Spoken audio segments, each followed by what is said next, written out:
computer and because I just ran out of power. Oh. Guys, we're And talking I about a ran out of kids power movie. just as we're going Stop being live. dirty. Stop being dirty and talking about plugging stuff in. This is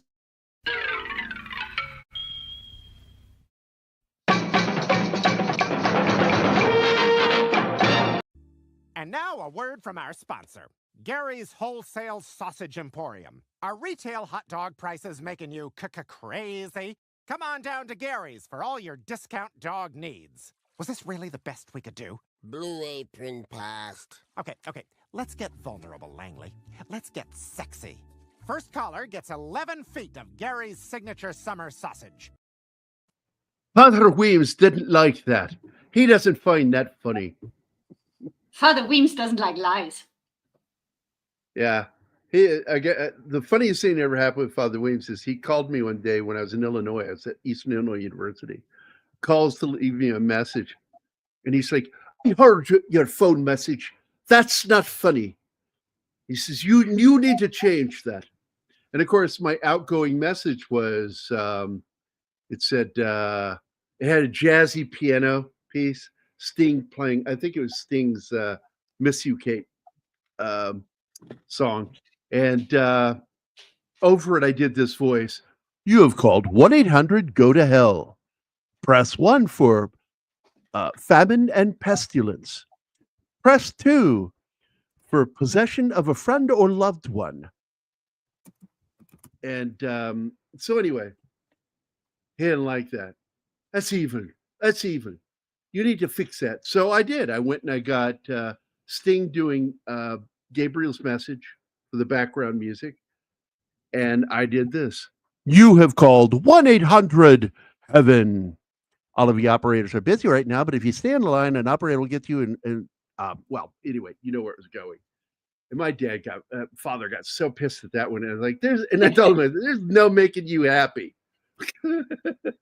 Not with shit like that, duh. You want just plain white bread. Nothing on it. Oh, he's gotten mad at me so many times over the years. And now you know why I'm so terrified of him, because I know that the slightest thing will fucking piss him off at me. And I'm like, oh my God. You still haven't called him, haven't you? Yeah, I totally haven't. You're such a coward. I am. I totally admit it. Your dick goes inwards when you think about Father Weems. He's the only person on this planet that does that to me. Even my dad didn't do that to me. I wasn't afraid of my dad. But boy, man, I am terrified of Father Weems being upset with me. I'm Catholic, so what deleted scenes? Are you of any denomination? Well, I was raised Episcopal, which is basically Catholic light. It's Catholic light, yeah. It's half the religion, twice the guilt. It's quite amazing. They broke from the Catholic Church for a divorce, and so Henry could get his divorce. And so that was before the divination of Mary and before confession. So that's why you don't have confession or the Hail Mary in the Episcopal Church, because that's what happened historically. So who's all here? We got Gambit is sitting here. Let's see. Look, man, I don't know what I'm going to do if they do this. I don't know how I feel about it. I love the original film. If they were going to do a sequel, they should have done it in like the late 90s going into the 2000s when these guys had kids of their own, you know, the characters, believably. But now it would be grandkids at this point. So it's like, I don't know where to go. What are they going to do with that? I still would enjoy that, seeing them have an adventure with their grandkids, but I don't know. My old friend Richard Donner, New York's finest.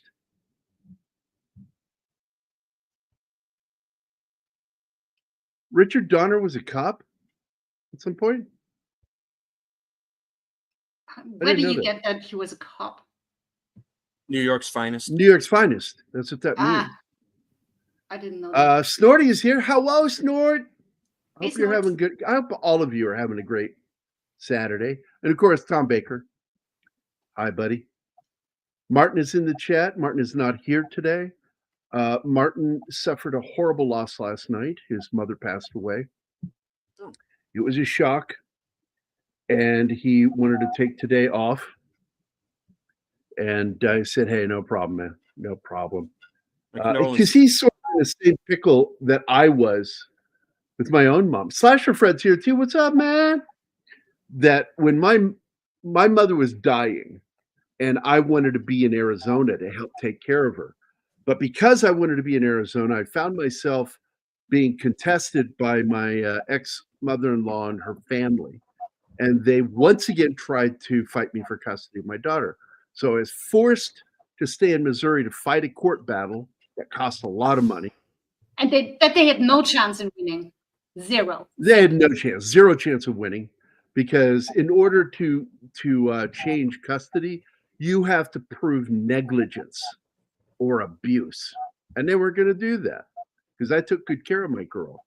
So anyway, I'm forced to listen to my mother on a respirator dying the night she died, and I spoke to her, and I could just hear her barely moan over the phone, and it broke me. I should have been down there helping take care of her. I should have been there when she died. And so if anybody can understand what Martin's feeling right now, because he's separated by being in Mexico and he's not able to go down there. But at the same time, he did say that they were going to cremate her. I don't know if how that's good for Martin or not, but Martin, this is a tough spot for Martin. My heart goes out to Martin over this shit. Hey, Slasher Fred, how you doing, buddy? So, hey, if you guys love Martin, give him some love today. Send him some prayers. Send him positive thoughts. Just talk to him. Because he and his family are just going through some shit right now with this. This is awful. Is the Goonies virgin? Who is? What? Max Demon.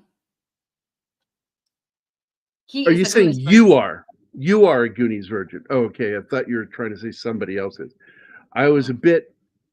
It was supposed to be I'm. Okay, I got you. I was a bit old when it came out and have never seen it other than a couple talking about it on the interweb. Yeah, you should watch it. Same. You should watch it. And it's problematic. If you haven't watched it as a kid and you don't have that nostalgia for it, it's a bit difficult to get into this. Yeah, because Anima, it was, she's still, I heard her laugh and she did enjoy some of the film, but overall, this is one of those films where it's like, she could have lived the rest of her life and never have seen it and been fine about it. Well, I made an attempt a couple of years ago when a different podcast talked about it, and I like to watch stuff beforehand. Salty Nerds, our buddies at Salty Nerds. That's right. And I got about 10 minutes, and then I was like, yeah, I'm not the audience for this. Let's go watch something else. What you need is to have a relationship with somebody who loves it, and then you're kind of compelled a little bit to try to enjoy it, which is what you tried to do, which was nice. And I appreciated it. What he's saying is I'm forced to watch this shit right now because I'm doing a show on it. I don't get days off. No. I don't force you to, but I do coerce you. There's no question. Yeah. There's coercion involved. Some of the movies that I have to watch for the channel are just painful waste of time. Just saying. So, like, there was this funny moment the other day where Anima's like, well, if you want to do more Bonds, I'm all in on that. And I'm like, okay, all right, all right. So what I did is we talk a lot about Daniel Craig's run at Bond on here. We very critical of what he did and how he personally pushed to change it. And so I have a lot of disdain for Daniel Craig, but I really did like Casino Royale. And despite what other people feel about it, I liked Quantum of Solace because to me, it was like an addendum to Casino Royale. It was the ending. It was actually the final chapter of Casino Royale. And so therefore, I found enjoyment in that. So we are going to do those two films. And Anima was just like, great. the two films I don't want to see. No, I said when I asked for more Bond, I didn't ask about Craig Bond. Same It was difference. my least favorite. Same difference. If you quote me, It's no quote me different. correctly. No, I'm not quoting you.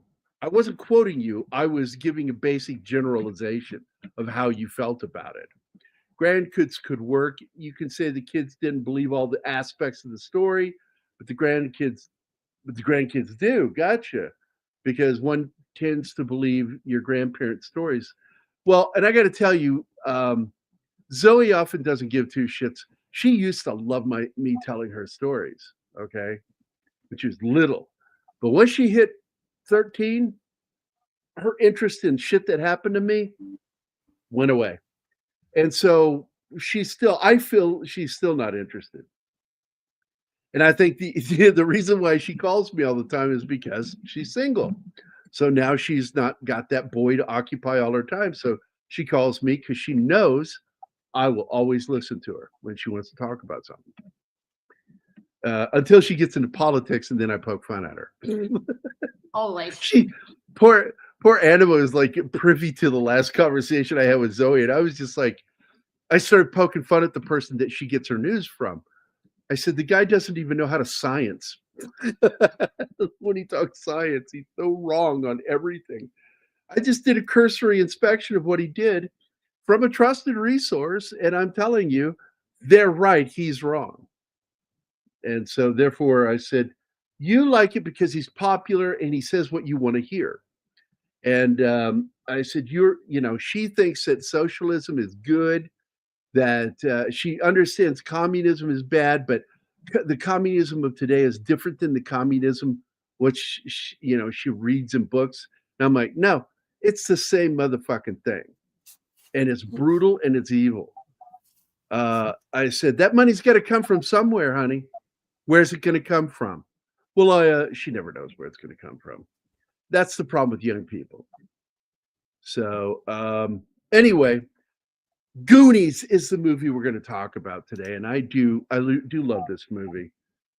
It holds a special place in my heart. I was 21 years old when this movie came out, and I was already a big Richard Donner fan. I loved The Omen. I loved Superman, the movie. And he hadn't come out with Lethal Weapon yet. And boy, that was coming next. And I just simply, and he's one of those Hollywood liberals that I always liked, because even though he was full of shit on things, he was very nuanced in how he would show his politics in his movies. Hey, Lester, Skeptic Take Obsessions, what's up? Hey. And of course, my good buddy Alpha is here. Hey, and Cavatino Calverman Che is here. But hey, you've got a new video for you. He breached, honey. Can I play the video? Yeah, do it. Do it. Do it now. Here we go. Just for you, Kev. And you were in absolutely the deepest. Shit, Ma. I don't like that language, but that's exactly what you're going to be in. And you, Dada, Jada, use the back door from now on, okay?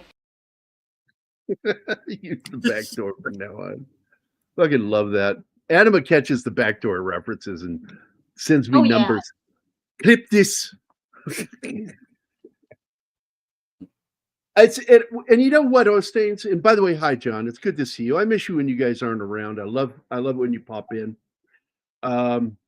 Hope your woman pops in too today. You two always cheer me up. So if you didn't know, John, just to update everybody that's here now, Martin lost his mother yesterday, and that's why he's not here today. I told him to take as much time as he needs to.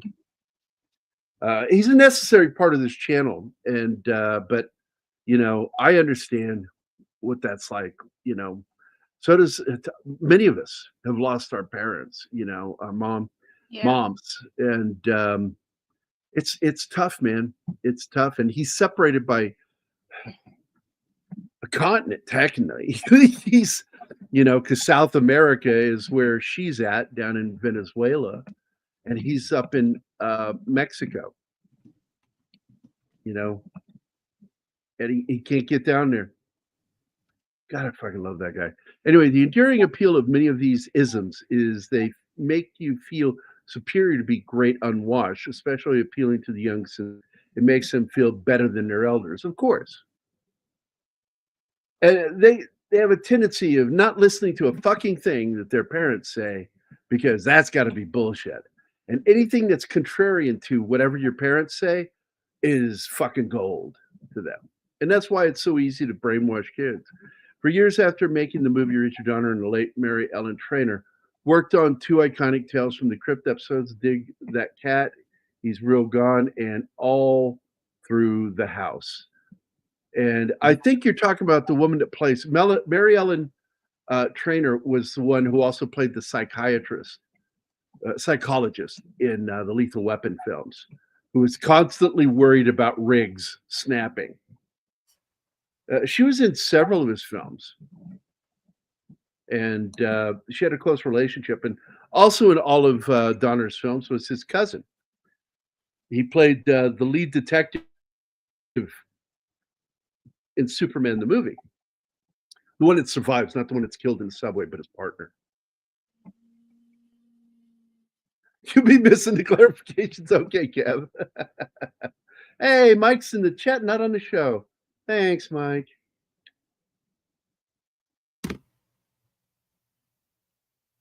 Yeah, you should appreciate your parents while you've got them, man. Yep. They're the only ones you're going to have. 4 years after making, yeah, okay, I read that one. I just want to make sure I caught all those. I'm trying my best, but without a keyboard, it's fucking hard, man. Che, you want to explain that for everybody?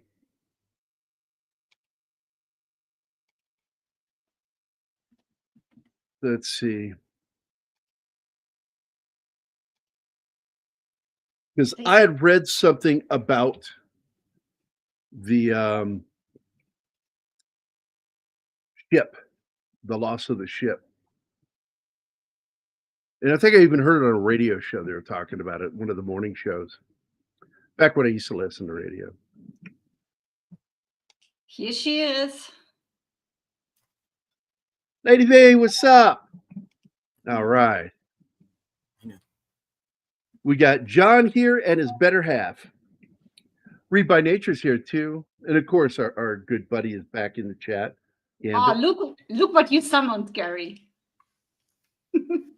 See, I said it hoping that he wouldn't join us, but then he does. Dang it. Beetlejuice. Exactly, that's what happened. I thought you were going to go diddle-doo, diddle-doo, diddle-doo. Oh, I'm sorry. I should have done that. That's what I thought you were doing. That's what I thought you were going to do. But then it was Yeah. Beetlejuice. And I went, oh, same voice, but yeah, I like that. Either way, Do your worked. thing. Be gay. That's what we do. Beetlejuice. There. Or be a snobbish gay. Beetle guys. Yeah. Let me call in my cabinet of Dr. Caligari. I'm trying, Max. I'm trying to keep up with the names in the list and pulling up comments, but I'm so bad compared to Martin. I'm going in there right now. And Lester, by the way, he's new to the channel, isn't he? I think so. Yeah. Hey, Andy's here. Andy. Yeah, when it comes to Facebook Messenger, I have no personal time because I have Andy Morrow and fucking Tim. Oh, I have a new messenger thing. Tim sends me my daily kitty picture. It's usually in the style of book covers. It's pretty sweet. Yeah, he sent me a really good one of a little boy kicking the back of a airliner seat, being real annoying. He says, "This is what Anima has to look forward to on her trip." Pussy pics.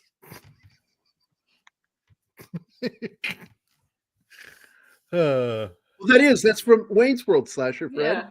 Yeah. You good catch. You caught it. All right. Let's bring this up. Here comes the slideshow. Well, let's give thanks Everybody wake to up. Martin. Come on in, it's slide time. That was it. Yeah, because I was unaware of this until years later.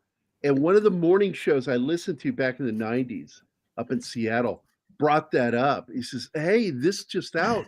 Apparently, at the end of filming, nobody wanted the ship, wanted to buy it or anything. And so they had to, it had to be destroyed. That's so That's sad. fucking sad. I mean, They built it's that huge. fucking ship. To Yeah. scale, it's huge. It's like 105 feet or something. Yeah. Yeah, when I pointed it out during the movie, I said, that is a movie set. That is not a matte painting. Yeah. Now I like this Robert Davi scene. This is great where he fakes hanging himself and using a J pipe up his pants, holding him up. And that lady right there, oh my fucking God. Mama is one of the best characters in this. She really is. She died not long after this.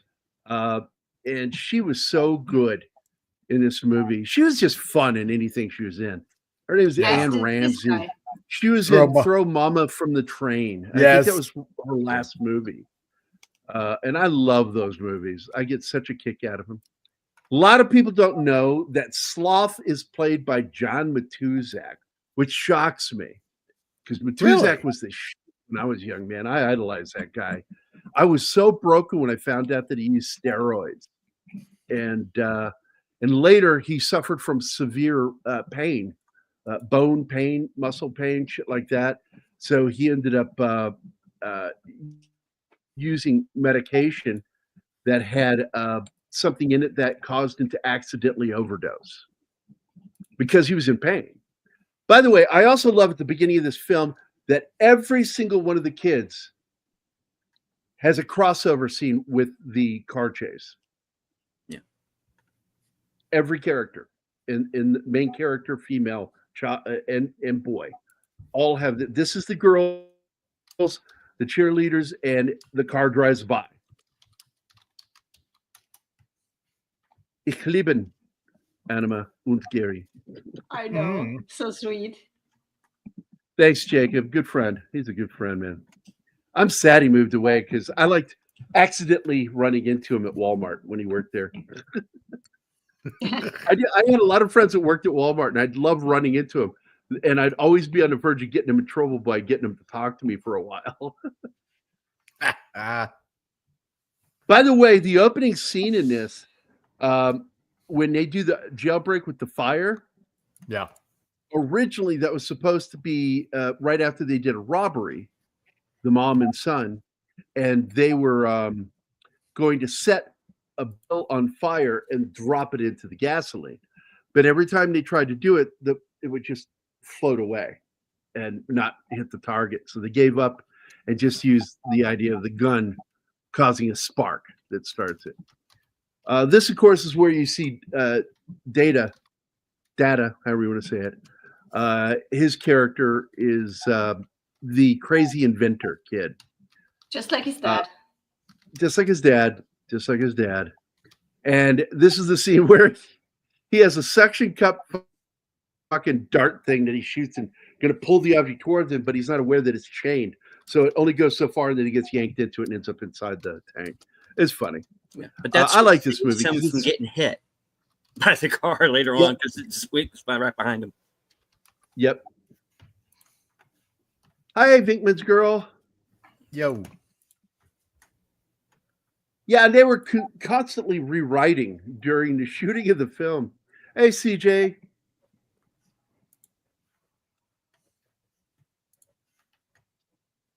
Yes, and there is a joke about gremlins in the movie. Yeah. Because Mouth calls in and says, you're the same one that called in and told us about those little creatures that if you that multiply like crazy. Multiply like crazy. It's like, that was great. I fucking loved it. Wasn't this some sort of weird way of like saying it's in the same universe of sorts? I think I heard that from somewhere. You could say that because it is connected by Steven Spielberg. Yeah. This is a Steven Spielberg story. He wrote the story. Yeah. and he personally reached out to Donner to direct this movie. And Donner never wanted to work with a group of kids ever again, if possible. He loved them. He loved, but he says it was chaos on the set with these young people. These kids apparently had way too much fun. And that was my main problem with the movie. A lot of the times they're just so loud and hyperactive. And that gave me a headache watching it. And that's kids. Yeah. That's kids. No. And that's why I like it so much, because it kind of reminds me of the not a shit went on kid with my for that. friends and me. Jeez, Anima, didn't think you hated kids so much. God. No, She's kind of a meanie. Yeah. no, but all of you relate to this because of your own childhoods, and mine just was so different. I was not a kid like that, nor were my siblings. We had a very strict household. My dad would have smacked the shit out of us if we dropped our bikes like that on the side of the road. Yeah, my dad was kind of almost the same way. My dad was only a dick when it came to certain things. He could care less about my bicycle. But my dad was really stern, because that's why on my bike I broke my arm doing a crazy stunt, and went upstairs and hid my broken arm from him. I hid it behind my back. I went, hey, how's it going? He figured it out in the middle of the night when he found me whimpering in my sleep because of the pain, the swelling. Corey Feldman, not a big fan of his, but he was good in this. And this kid I never saw him again. He lost all that weight. Yeah. Didn't he wind up like an entertainment lawyer or something? Something like that. Something like that, yeah. Yeah. The music video is the plot of the movie, more or less. That was the Now, point. by the way, when I was 21, I hate admitting it, but I had kind of a crush on Martha Plimpton, the nerdy girl in this, the big glasses. Yeah. Because that's the kind of girl that I went for in school. I didn't like the cheerleader types. I'm friends with cheerleaders from high school. I wasn't interested in them. I liked the nerdy chicks, chicks that had a sense of humor. I had the thick glasses when I was a kid. Oh, man. Oh, There that was this must have been period fun. where I almost went steady with this one girl, Kate Bedford, but I took too long, and she ended up going out with my best friend's younger brother, Bill, and kind of broke my heart. But I was happy for him. But at the same time, I was like, Kate was really cool. She was one of those nerdy chicks. She was the one who introduced me to the B-52s. Look at the comment, Gary. That's somebody Nerdy right girls. up your alley. There you go, Curtis. You nailed it, man. Nerdy girls are sexy. But followed by this. I That's dated sad. girls that were pretty, and I found them lacking in certain areas when it came to the things I want to talk about and things I'm interested in. Whereas I love this where he's trying to put the penis back on that statue. Jesus Christ, the jokes in this fucking movie. I know. How did they get away with calling a character One-Eyed Willie in a kid's movie? Yeah, One-Eyed Willie. Yeah, I know, right? Yeah, right. By the way, it was their humor, and it's one of the things that I didn't really like.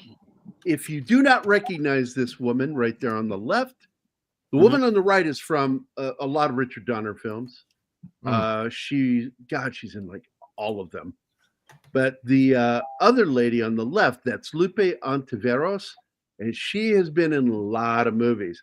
She was the housekeeper in the movie As Good as It Gets, that goes to Jack Nicholson's door and asks him to open his curtains and so he can see the world and all that shit, know that God has a plan, or whatever. And he's like, where do people like you learn to talk like that? And some Panamanian sailor want a hump bar. That scene, that's her. She's also the manager of the fan club for what's her name that murdered the singer? Selena. Yeah, Selena. In the Selena movie, she played the head of the fan club, the lady that murdered Selena. She's a very good actor, by the way.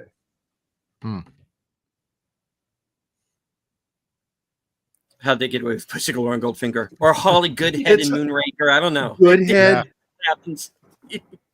Because at people least weren't by this wimpy and like such a Karen. Scared of words.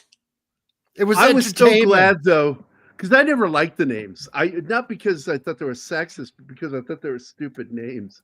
And I was so glad that they left the name out in Quantum of Solace with Agent Fields, because you know what her full name was, the red-headed chick that he ends up going to bed with, and then she gets killed and doused in oil.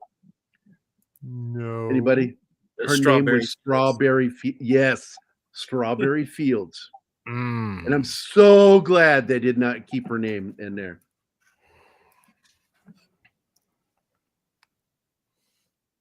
Yes, that was recent. She almost got parole. People were worried she was going to get parole. That woman is insane. I don't think she's ever going to be safe.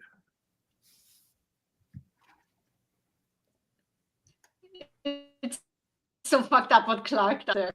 Give all this Yeah, he sits there, information about drugs. mouth starts giving, like, speaking bad Spanish here. For 2 weeks without food and water. This is the I shit know. he says. What a jerk. He is just, jerk. That's the word. Hey, who is this? That's on Steven's channel. Oh, okay. Because I don't And by the way, know that name. thank you, Steven, for helping me keep Formerly up with the Gorilla names. Censored Thoughts. Yeah. Yeah. I know. And Gorillas, So I we're have not going watched out, this right? movie as of yesterday. So So right now we're officially streaming on YouTube, Twitter, Rumble, the other channel on X, another channel on X, and Kick. that's Stephen. That's Stephen's YouTube and X. Yeah, but we're also on Kick, which is my account. Yeah. Because That's they nice. won't allow us to add it here, even though it's a paid account. They want you to pay more to add that extra account. So I'm like, fuck you. So we use our other StreamYard account and stream to Kick. Yeah, the penis thing is so fucking funny. I remember in the theater watching this the first time, laughing my ass off. And I took my kid to see this. He was like 2 years old when this came out. Almost 2. And he was such a well-behaved baby. We went to a matinee, of course. Because I believe you should never take kids to regular movies. No. After 6 o'clock.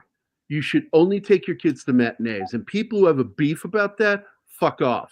Matinees were created for kids, not for you to get in cheap, cocksucker. Stop whining. If you want to watch it during the day, that's one of the risks you take, having kids there.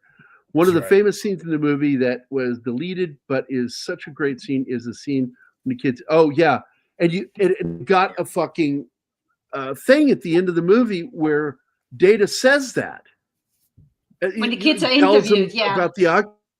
Yeah, I was wondering about the that. octopus, and it's like, and the reason it They was should have cut, cut that according to out. some, like Joey Pants and others, was that the mechanics of this thing was not good. It looked bad on camera. It looked jerky and fake. and lifeless. Astoria, isn't it? Astoria. Part of where it they was shot? filmed there. Yeah, they used the real house. They didn't make up a studio for the interiors of the house. They were filming in the house, everything except the attic scene. And which one I of the think is production amazing. and one of the production personnel bought that fucking house and owned it until they sold it, I think, a year ago. And it went to another fan of the film. And there's been talk about turning it into a museum, which I think would be great. Dressing it up like the movie so people can walk through. Oh, yes, Chunk is an entertainment lawyer. In fact, he is Data's lawyer as well. The two became good friends. I love Huey Kwan. He's such a good kid, actor. And I love him in Love Hurts. That is a fun movie. I call him Little Jackie Chan because he looks like it. Like, could you imagine being smaller than Jackie Chan? That's him. He's really tiny. Oh man.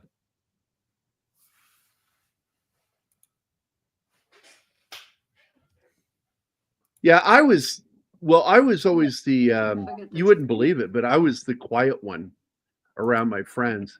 I would come up with ideas. I would go do shit with them, but I wasn't very antic motivated. I didn't like Okay. antics. Stop talking for a second.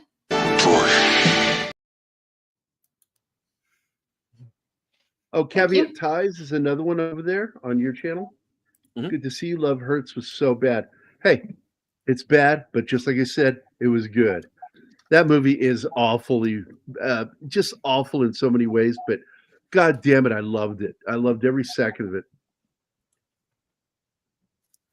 Gives a call out to Steven. There you go. See. Oh, if you don't know, that's Steven's way of saying fuck off. Before the show, I just got to tell Hey, you, it's Gary. really funny. Yeah, fuck off. Before the show, Steven was in the background and just running back and forth. It was funny as shit. He was doing it on purpose. Just you could see him just running back and forth on camera. That was hilarious. I chuckled hard on that one. I mean, Yes, I I chuckled. Lean to I the table. chuckled so much I got hard. Jesus Christ. Oh my! I do Yes. that for him.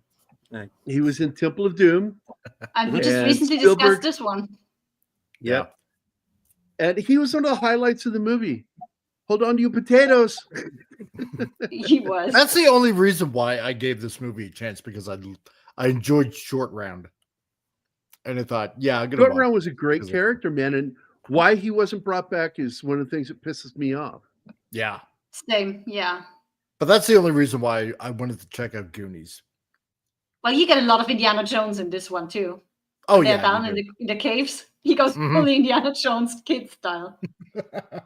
I was very lucky, Lady V, that all my kids were kind of like me as a child. Very quiet and prone to not getting into shit or getting into trouble. Zoe didn't become a problem until she hit, technically it was her tweens is when it started. And then it went into overdrive at 13. And I said it one day to my dad. He says, "How's Zoe doing?" I said, "She's doing pretty good. Half the time I want to hug and love on her, and the other half I want to choke her to fucking death." I just look at her, and in my mind, because I would never lay hands on a kid. I just don't like that. I'm not a violent person. And despite the fact that I'm very good at violence, I'm not violent by nature. And so, but I had many a fantasy just knocking the shit out of her when she was a kid, just waylaying her, just knocking her across the room. And then my better, I come to my senses, and I'm like, no, you can't do that. Don't do that. That's my joy about parenting. It's like you could probably kill her with a hit. Just don't do it. It's like, God, I wish I could knock you out, but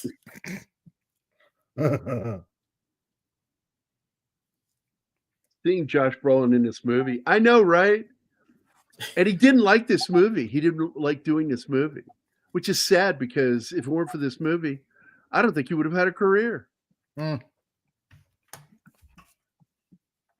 Because I think he was a solid actor from get-go. He's good in this. Oh yeah. And he reminds me, I got to be honest, he reminds me of my brother Mike. And that's the other reason why I like this movie is I identified with the Sean Astin kid. And I really identified with having the big brother. Because here's where the song sneaks into the movie. Yeah. The theme song. And then they tie him up. And something was up. Because if you watch that scene, and anybody who's ever held one of those spring things knows, I was terrified of them because I had chest hair. And I'm like, I'd have to make sure that if I wasn't wearing a shirt, that I'd hold my chest away when I did it. But those springs are not loose like they are in this movie. No. They made it that way so they could wrap around him the way they did. And it looks kind of goofy when he's working out with them and they are so loose. Yeah, because it's like there's no tension there. Hey, it's my buddy Kyle. Hey, buddy. Hope you're Let doing me good, run his man. video. Just run it. You don't have to say Yeah, so, baby. I'm slow with that. I know just you're wanted to slow. know That's I'm why I on it. love you. Fuck off. Eat shit, you dick. It's okay, baby. I'm hard of hearing.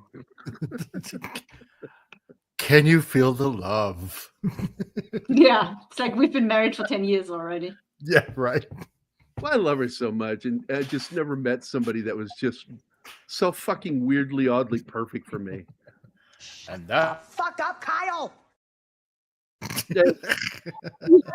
Gary, I had to run the video over that. and that's how we know Gary is a sadist. Yeah, and I'm I just- did early that That's right.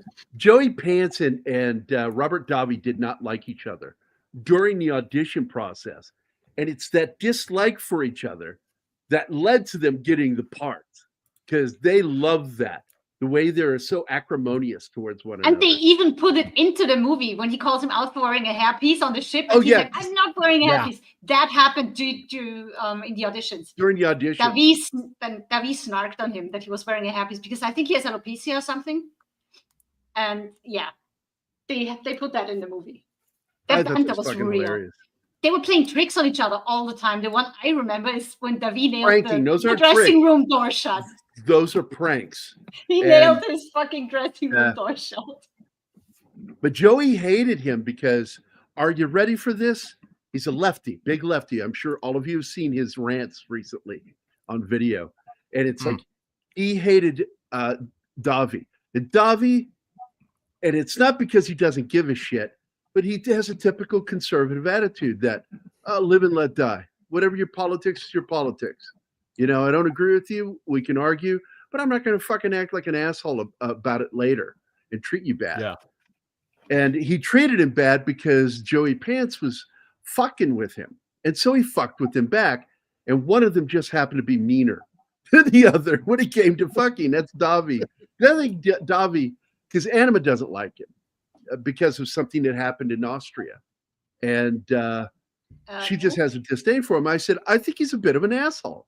He is. He's And- absolutely an asshole. Whenever he's on set, all the girls dress up in like triple layers because he likes to get touchy. He's method He likes to and get a doesn't little give a teeny shit. touchy.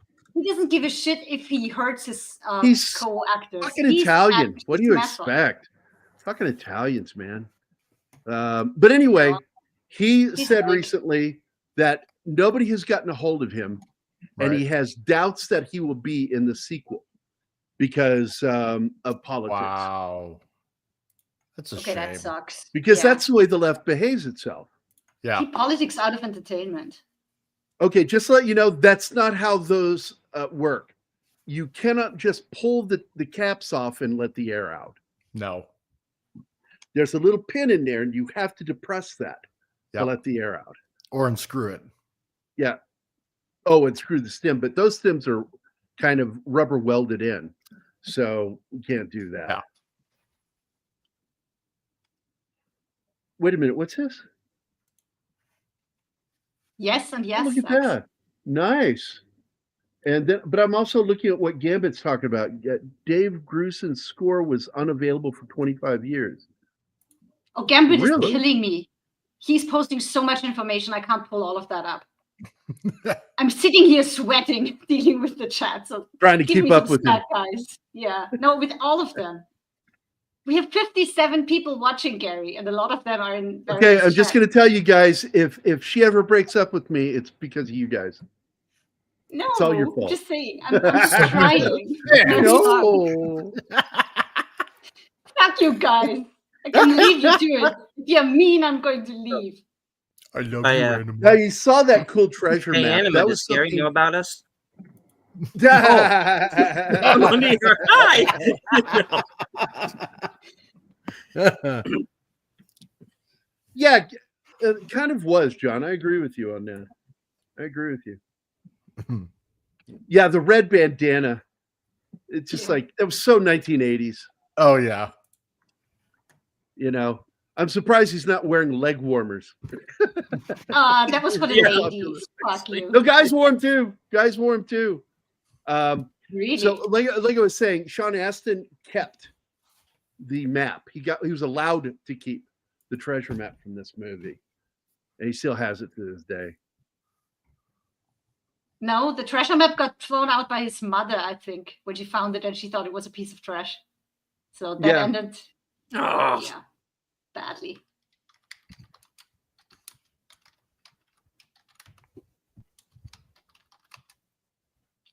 It breaks the CJ heart when they Prime. throw away after these movies sometimes, you know, like Not sure what you're referring to. yeah. Prime. No idea. I do know that Tom Baker back in '81 did an interview, and he said in the interview, I wouldn't be surprised if one day we won't see a woman play the Doctor. He said that back in '81, '82 during an interview. It's Why do Yeah, you that have to went be well. right?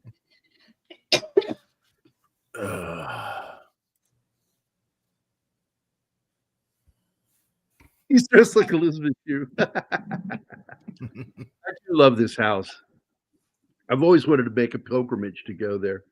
Yeah, classic Apparently, it's still Eastern there. Yeah. seaboard house. Oh yeah, the lady that bought it, that worked on the film, I think I saw news about it a year ago that it was up for sale, and then a fan of the movie bought it. Wow. The Protector was Jackie Chan's second attempt at a pressing American audience, but it failed. And it's a good film. I do like it. I mean, you got Denny Aiello in that. I thought it was a good film, dealing with cops. The bicycle thing, again, throwback to E.T. And basically, any kid who grew up in the 60s, 70s, and 80s, that's how all of us got around with each other. Gang of friends riding around on our bicycles. And I've got it on my Facebook page. I've found my exact color and model of Huffy. Oh, did you? Bike. I had a Huffy dirt bike. Plus, I later got a Peugeot frame and built my own 10-speed bike with the Peugeot frame. This kid always played snotty asshole. Yeah, he did Yeah. it. He did that too well. He just, it's his face, man. He has Yeah. one of those faces you want to punch. I love this scene where he grabs his hand and starts driving and hits 45 before making the turn. And fucking Josh Brolin's character, Stuntman, goes flying off that fucking road into the woods. Because I told Anima, I said, that's what it felt like when I broke my arm. Because Yeah. I hit a turn and dirt went and the back tire slid more than I expected it to in the dirt. And I went right off that fucking ravine down into a bunch of old pine trees. And my arm went between them and my weight went another way and it snapped. Really good use of not just blue screen here, but I want to go back a second on this where he does this. Because he is holding this thing and they're all standing in front of a blue screen. Yeah. Okay. But I'll be damned if I'd ride around a cliff like that with a bicycle. Fuck that noise. Oh yeah. No. And I think the nerd girl was only there to chaperone for her cheerleader friend. But at that point, when he grabs his hand and drags him along the car, the cheerleader friend is out too. By the way, I love The Protector. It's a great Jackie Chan film. We should do that one because it is a good film. Okay, so you've got a blue screen here, so you can see a bit of the matting around the sides of this thing. And the kids, that's where you really see the matting because they're slightly out of focus. And that causes some diffusion around the sides. So they have a sharper line around their edges than they should have. That's how you can tell it's a blue screen. But what they did is they stabilized this object above. It is held in place, although it's not solidly held in place because you can see it slightly move.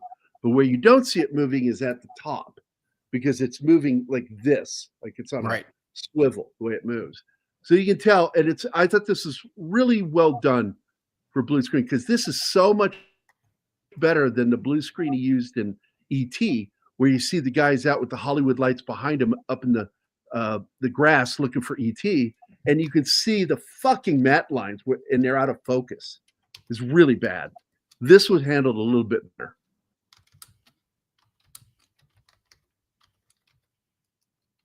Yeah, I'm not into the Gremlins 3 thing.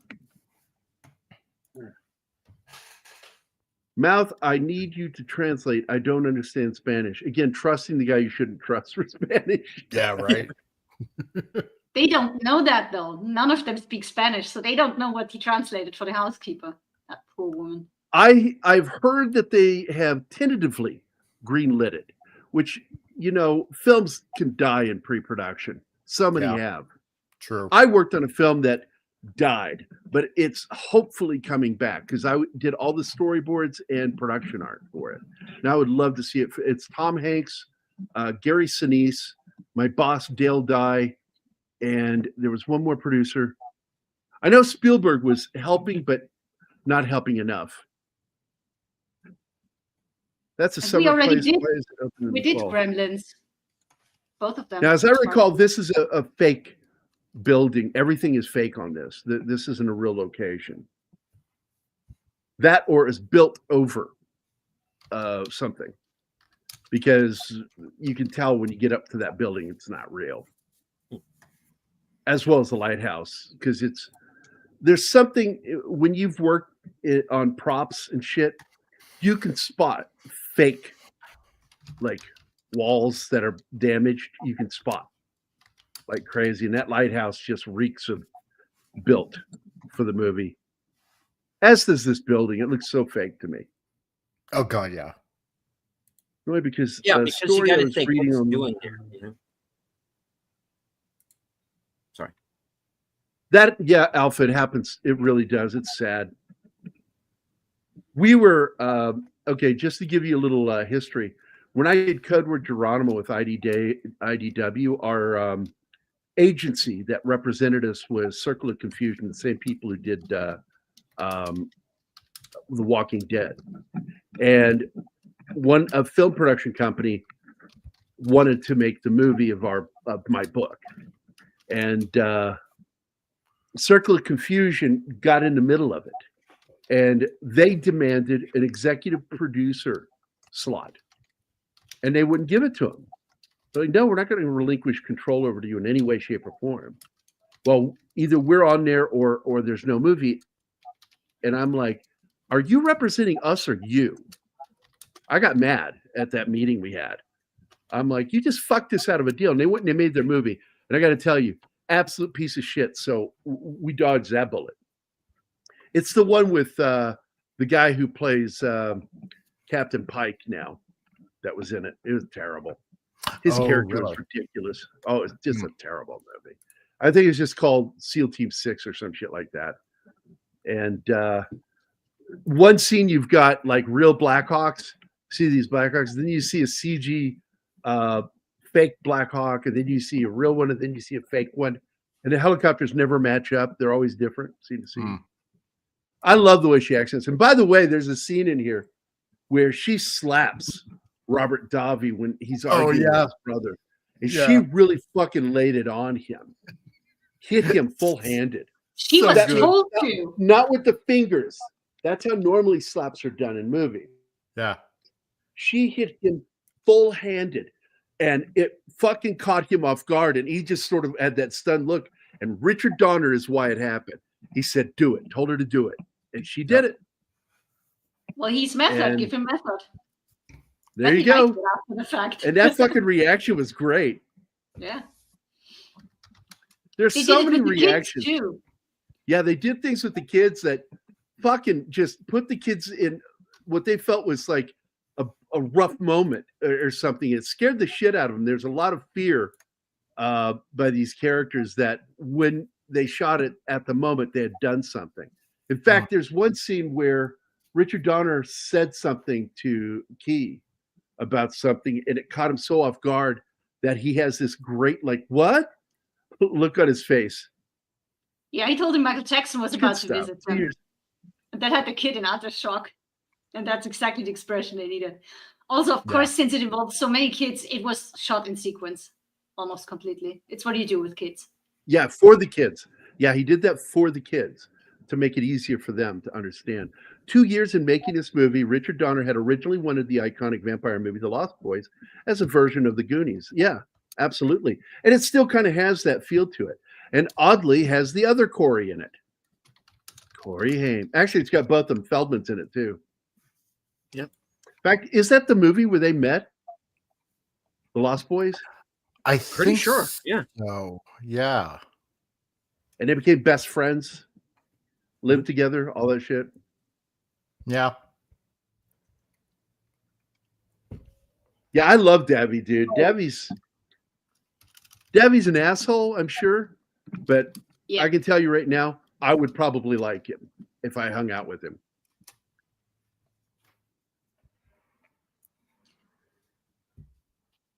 Yeah, but Chunk wants nothing more than to get away from that frozen body, and he just gets thrown right into the trunk with him. I was like, God damn it, that poor kid is going through the motions here.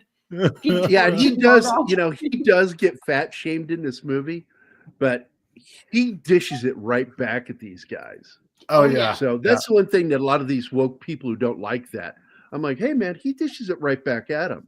Well, that's what he do. They know he can take it. That's friends shitting on each other. It's all it is. That's just the way friends are, man. He is their friend, and they are shitting on him. Yep. For years, because I've always been a little beefy while I was raising Zoe. I had a little bit of fat on me. And Sean, one of my dearest, closest friends, he could not come back at me. I would say something fucking brutal. I would devastate him with something I would say. And he would just look at me and goes, "Shut up, you fat fuck." That was all he would ever say to me. He's never said anything else.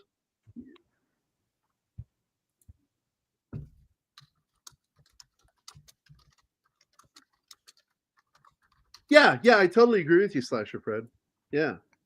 And I think that's why I like Lost Boys so much, because it kind of subconsciously reminds you of that thing in the Goonies that you love. I was the chunk of my friends group too. They insulted me, but I'd insult them right back. There you go. Yep. I was svelte and athletic when I was younger. And our friends, I don't know, we shit on each other, but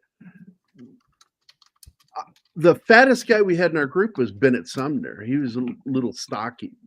It never came up. It never came up in our conversations. And I'd been friends with him since I was 9.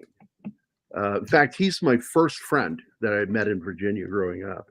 Jim was my third friend because there was Bennett Sumner and Mike Vida. All of us were diverse groups. We never made fun of Mike Vida for being a fucking ginger and not having a soul. Okay, we did. I said a couple of times.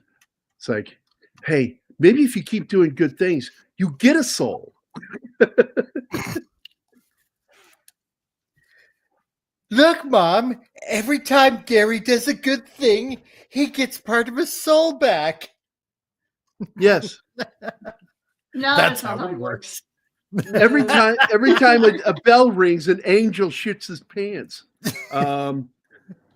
Holy crap, I can't believe we did something good for a change, right? Gary likes Lost Boys for the shirtless saxophone player guy. By the way, same dude that was in Mad Max Beyond Thunderdome, doing the same fucking thing, saxophone. I shit you not. It's okay to be a soulless ginger, not their fault. They were born that way. Like Jews, oh my God. Where's Mephisto when you Where's need him? Mephisto when we need him?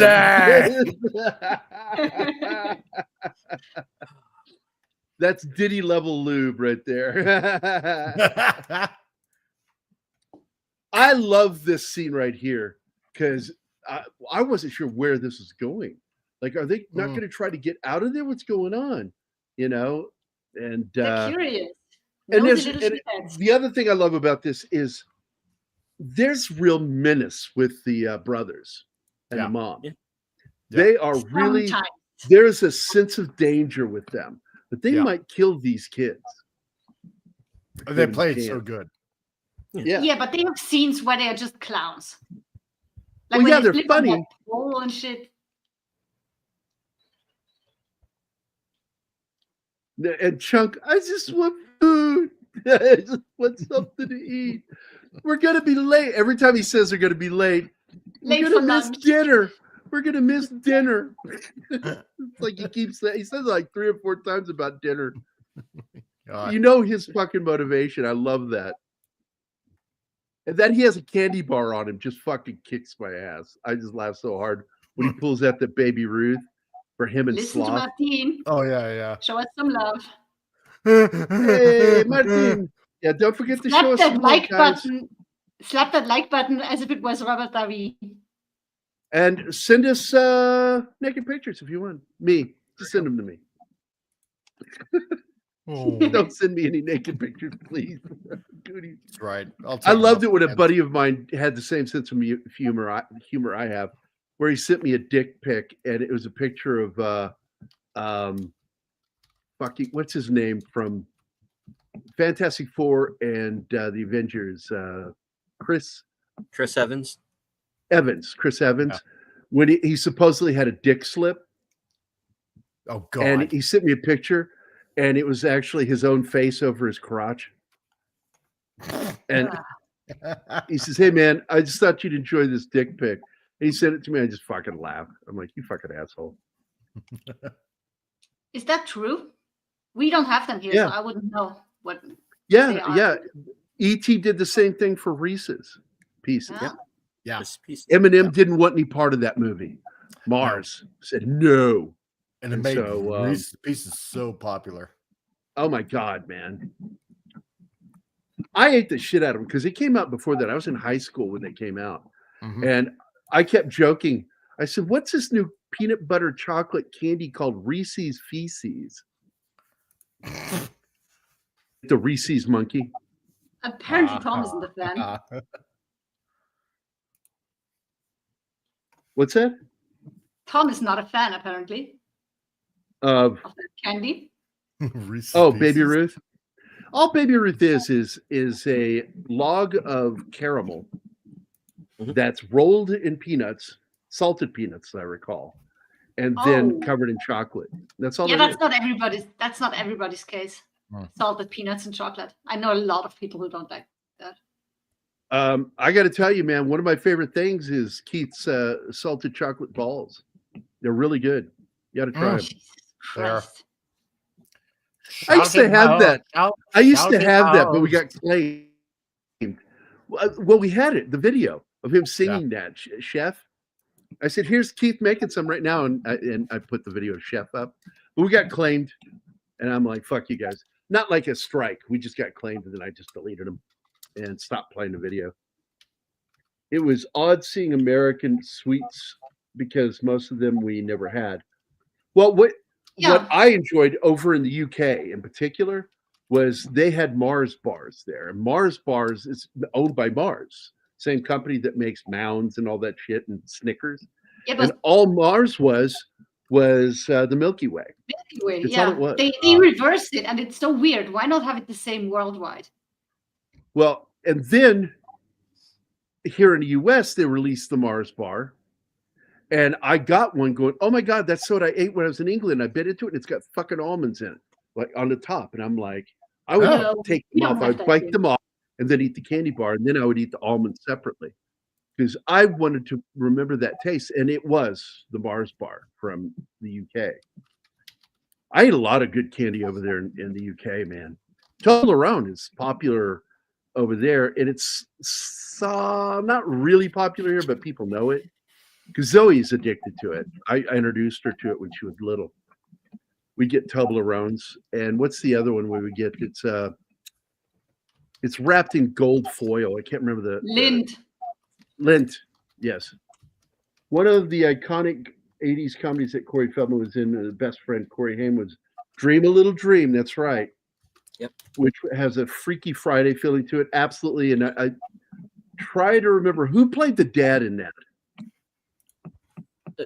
You know, Jason Robards was conflated because I get it conflated with another movie that the guy I went to high school with, Judge Reinhold, was in, where it did the same thing. In Freaky Friday, flips with his son. You're not wrong, John. You sir, are not incorrect. Do you eat Snickers bars upside down so you can feel the vein on your tongue? Bad Bush. I swear to God, Bush. I swear to God, Bush. You are awful. That's why I take love your you so opening much. back. Maybe. You don't deserve those 2 seconds. Feels veiny. Variety called it a dangerous Disneyland sort of film, stamped with Steven Spielberg's style of high fun. Yeah. In fact, we are going to be doing Rocketeer, which I feel was Disney's best movie, live action movie. Oh yeah. Rancor Steve loves Rocketeer. Kirk Cameron and Dudley Moore. Yep. Sandra is here. Thunder, what's up, buddy? Oh, I love this scene because he actually can sing opera. I've heard him sing opera. Yes, And he can. I'm like, oh my God, the voice on him. Plus, he put out an album of jazz Frank Sinatra type songs. And he's actually really good on that. Oh. I prefer his opera, but the jazz stuff's pretty good. Another one that shocked me is Frank Stallone, dude. Fuck, that dude can sing. Go look it up on YouTube. Fucker can sing. It's just, it makes no sense. It doesn't add to the story. He's just singing here and there, showing it off. Well, it's showing he's Italian too. Yeah. Hey, Meph, good. I'm glad you're going to be able to join us for a little bit. But somebody was productive while listening to us. Yeah, Lady V hides her swastika. Well, somebody earlier, Gary, I don't know if you caught it, handed me a dog shock collar for you for misbehaving. Thank you for that. I think it was Lady V. You know, just to let you know, I did try that once to see what it felt like. Of course you did. And I'm not going to put something on a dog that I won't test first. Now, there was an additional scene where all of this stuff was happening. Apparently, something happened at the zoo, and 2 gorillas broke loose, as well as some other animals. But the gorillas got loose and stole a golf cart. And there was a whole scene directed by Steven Spielberg, because he served as second unit director in this film. Okay. And he directed that scene for the movie, but it didn't work. Something about the apes. And of course, the apes were the costumes that Rick Baker designed for The Legend of Tarzan, Greystoke. So it's the same ape costumes. And I wish there was a surviving footage. No one knows where that footage went. Nobody is. I mean, if somebody knows, they're not talking. But I've always wanted to see what Spielberg shot for this movie.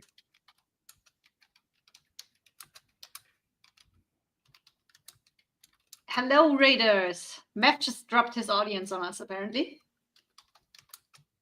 What's up, Mephisto people?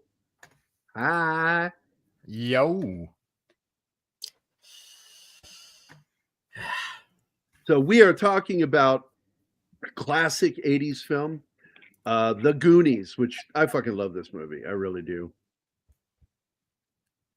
I was 21 and I went to see it with my, I think he was almost 2 when this came out.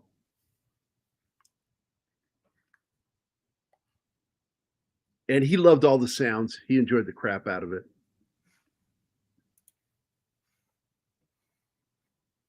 Joey and here they have a go at him again. This is where they tell us everything. Everything. Yes. And then he goes over his entire fucking life. I know. I love it. Nobody interrupts him, and Davi has this grin on his face. He's enjoying hearing all the. Yeah, he even says at one point, he goes, I really like this kid. I really like him. I know. That was probably ad-lib too. Well, there you go, Tom. There's another good example of what he would do in his films. Richard Donner, that whole scene with the apes or the baboons was scary as shit for the actors because he let it happen. You know, he knew they were in the car, they were safe, but he terrorized them. And the looks on their faces, especially Lee Remick's, is fucking real. She was scared shitless when those things attacked the car. Then my mom sent me and they kicked me out of summer camp. Oh my God, this is a that cute summer camp. He even sucked at that. Hello, Mara. Hello, Hey, wait a Father. minute. Yeah. Here I am at Camp Granada. Yeah. Every time he delivers that line, I think of that song. Oh, jeez.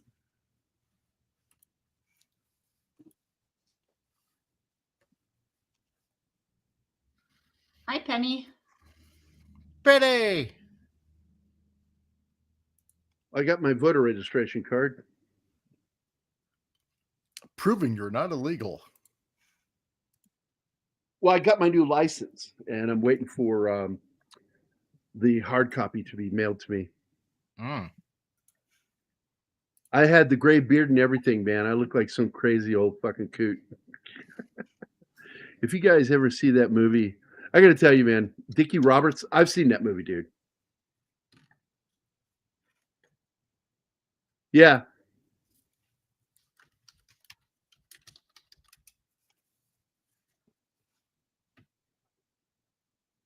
And of course, you know, Richard Donner said time and time again that this movie was a madhouse movie, working with these kids, because they were friends. They became friends, and they would just fucking act up and prank people all the time. Oh, yeah.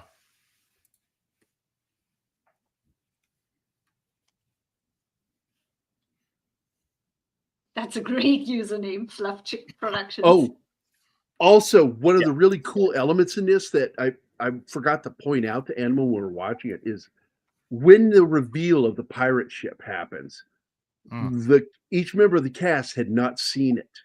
So the looks on their faces were real. They did that with Nice. Narnia too. And these kids, they see the sets for the first time when they are shooting. When they walk out of that wardrobe into the magic world, those looks were real. How are you doing today? Hope you're having a good day, Fluff Chick.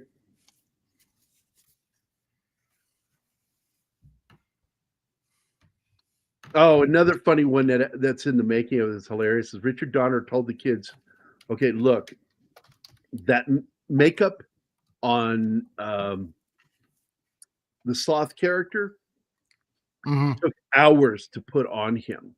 Oh, I can imagine. He never complained. Matusak never complained once. And that's really what this is about, because it took 4 hours to do that makeup. And he told the kids, don't get the makeup wet. Well, they get into the fucking water, and the first thing they do is they start splashing him. And it caused him to have to go redo the makeup for another 4 fucking hours. Damn. And he was so fucking nice about it. You know, Matusak was that gentle giant guy. I really did love him when I was younger. He was a great football player. Fucking love that dude. Smile. Yeah, in the making of, Donna remembered when they were done for the first time. He asked, will I have to do that again? And he told him, yeah. And he was like, okay. Didn't complain, just went through with it. Didn't get mad Just at the did kids. it. Yeah. Because anything is better than having to get the shit knocked out of you on the football field. And he couldn't really eat or drink because the prosthetic mouth was so far away from his mouth that all he could do was drink stuff with a straw and eat French fries. And David would tease him and eat burgers and shit in front of him and scratch his face. Man, I think I got an itch on my cheek. And shit like yeah, fucking with him, trying yeah. just because if the guy somebody's was wearing laughing makeup, about it. if someone's wearing layered makeup and you start doing that around them, they start itching. It's a psychosomatic thing. But he just laughed it off. He was not being bullied by him. So if you go to IMDb, you will see that his death is listed as heart failure. Oh. That's what every human being dies from. That's not what killed him. You know, what caused him to have heart failure was an accidental overdose of Darvocet, which isn't like it's in a version of Tylenol. Right. It's put into a lot of analgesics for prescription level. And he accidentally overdosed and fucking died from it because he was always in chronic pain. This is one thing they don't warn you about sports, the chronic pain that goes with it. I remember this one little boy asked at the store, asked his dad, they were standing in front of me, why is that man walking with a cane? And I said, because I did a bunch of stupid stuff when I was young, not thinking I had to pay the check later. Yeah. And the dad laughed, but it's true. I did a bunch of stuff in sports, athletics, the military, fucking wrecked my body. Yeah. Goonies. Hey, it's Mephisto. Goonies never So,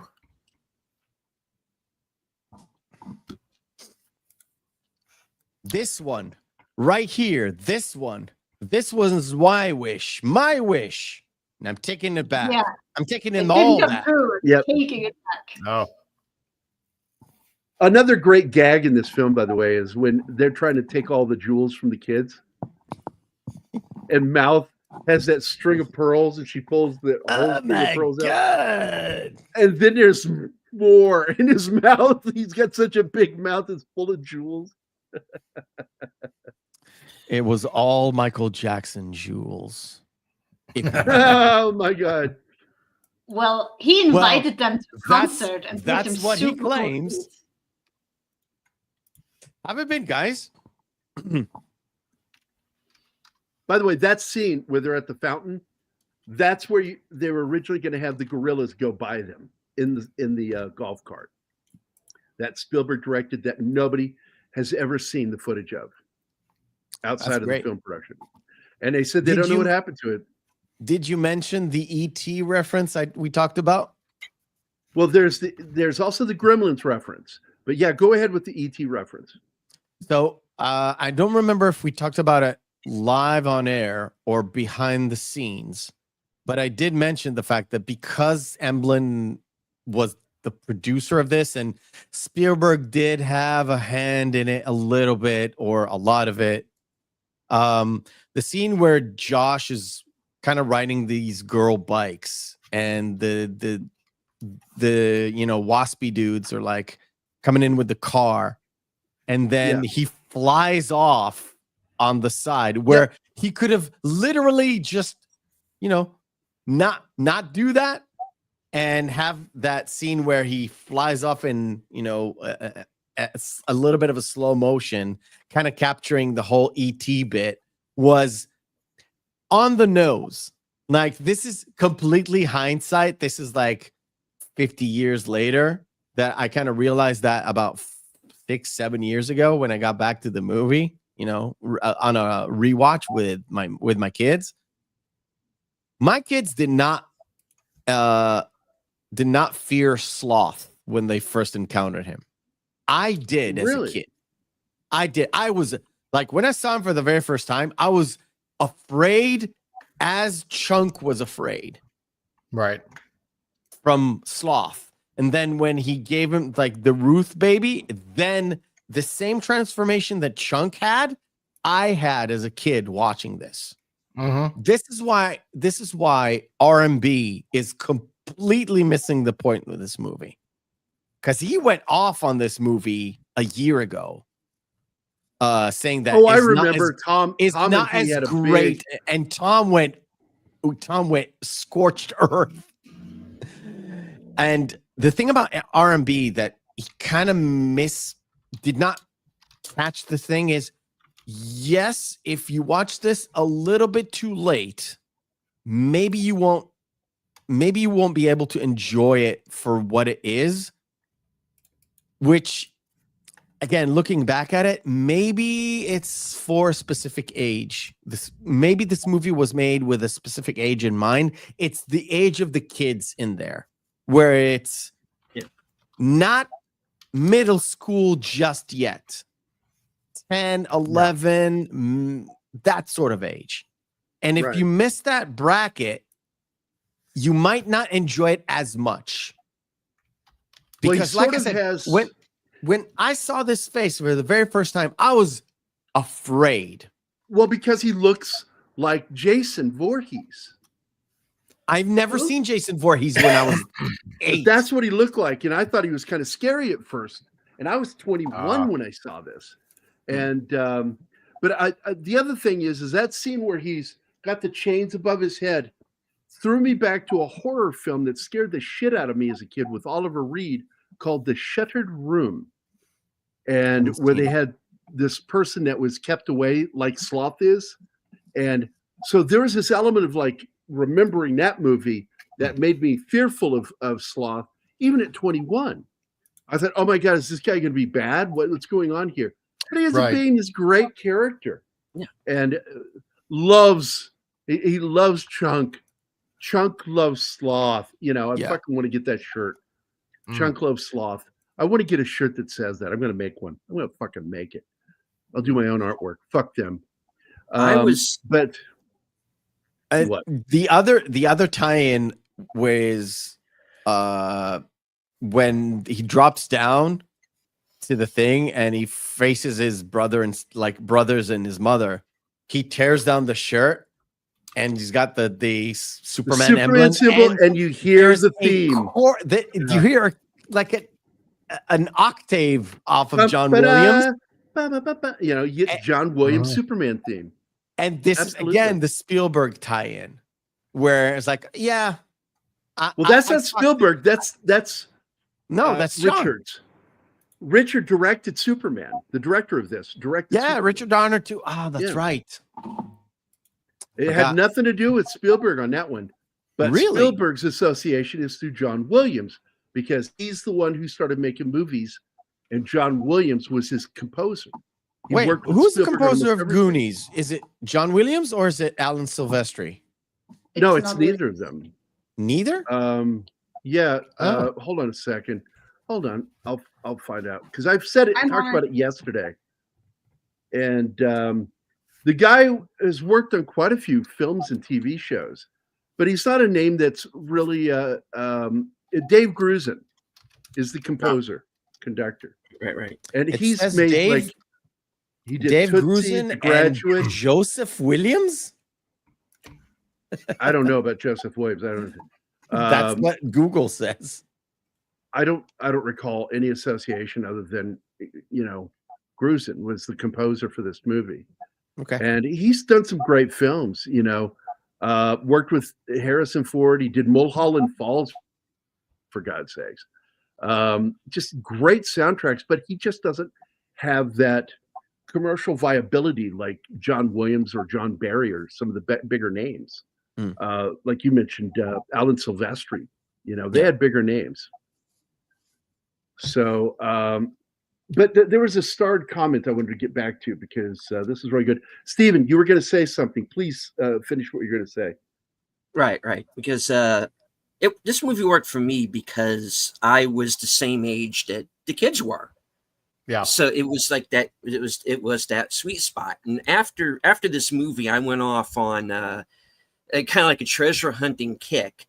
And of course, by treasure hunting, I mean anything around my neighborhood that was lying on the ground that I could pick up without having to get a tetanus shot. So, I was very much, let's get my friends together and let's go treasure hunting. And I was the only guy who was into it.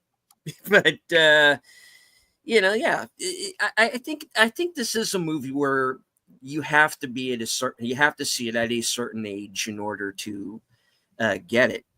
And when it came to Sloth, it's kind of weird because I wasn't scared, but it did remind me of The Creature in the Funhouse. If you've ever seen that was another film that had a makeup like that. Yeah. So I was anybody who saw horror back then. Yeah. And this movie was made for pubescent and post-pubescent teenagers. It was made for kids anywhere from 10 to 16. That's who this movie was directed at. Yeah. But anyway, I wanted to answer this. Gambit said, did you guys cover Rumblefish or The Outsiders? We have not yet. Trying to find the right way to work that in because those are so obscure. But I love those movies. I love both of them. So we'll get around to it. Trust me, Gambit. I might be fully gray by then, but we will get around to it. You have my word. So within the next couple months. So yeah. Hey, Mister Gary, you like Tim Burton's Planet of the Apes? No, I did not. Love the makeup though. Hey, Mister, I think you're hungrier than I am. Yeah. Fucking great line, man. They bond over that candy bar. Yeah. Well, I love it when Sloth feeds him some candy because he's handcuffed or tied to that chair. Yeah.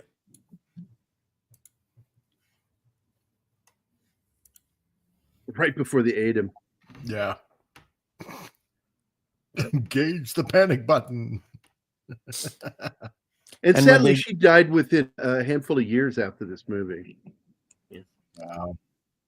Was this before or after Throw My Mom Off the Train? Before. Before? Yeah. Because, Throw Mama from the Train 'Cause was, this was 87, I think. her last movie. Yeah. Yeah, and that was her last movie. As I recall. Yeah, I think so.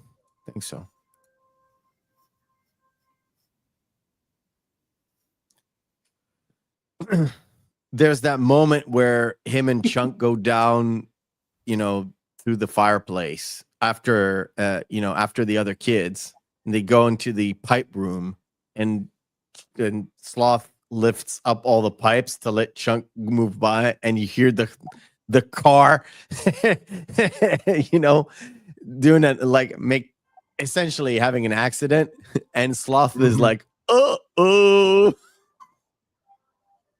because he's a lumbering idiot, but he's also, not as stupid as you think.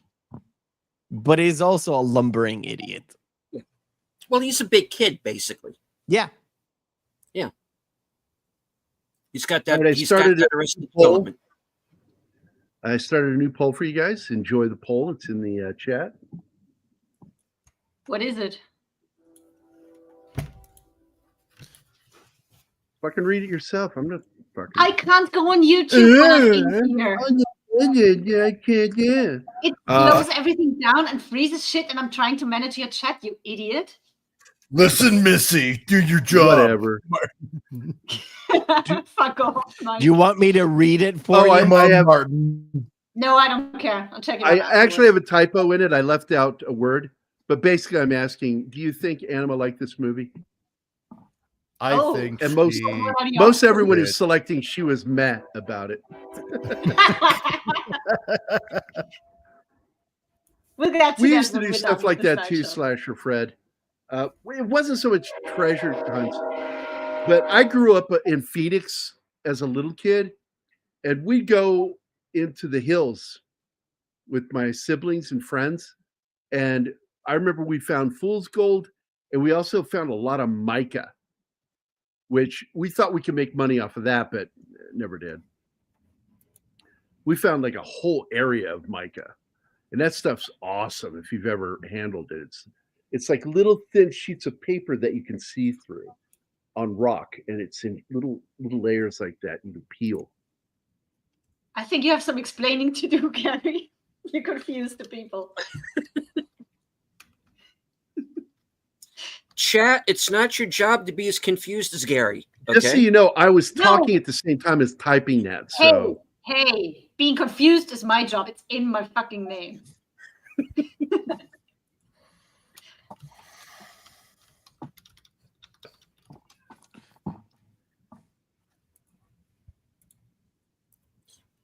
There we go. That's the scene. Oh, There we ooh. You're fucked up, Sloth.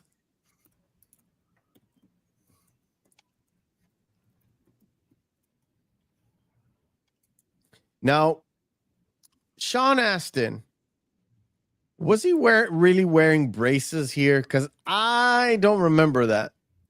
Yeah, I'm just joking, of course. I love how they see the scene on TV where the guy just slides down the sail, cutting it with his sword, and then they do the exact same thing on the pirate ship. That was awesome. which was made famous by I almost said Tyrone Power. Oh my God, he was a silent film star. Oh, Fairbanks. Yeah, Doug Fairbanks. Wait, wasn't it an Errol Flynn movie?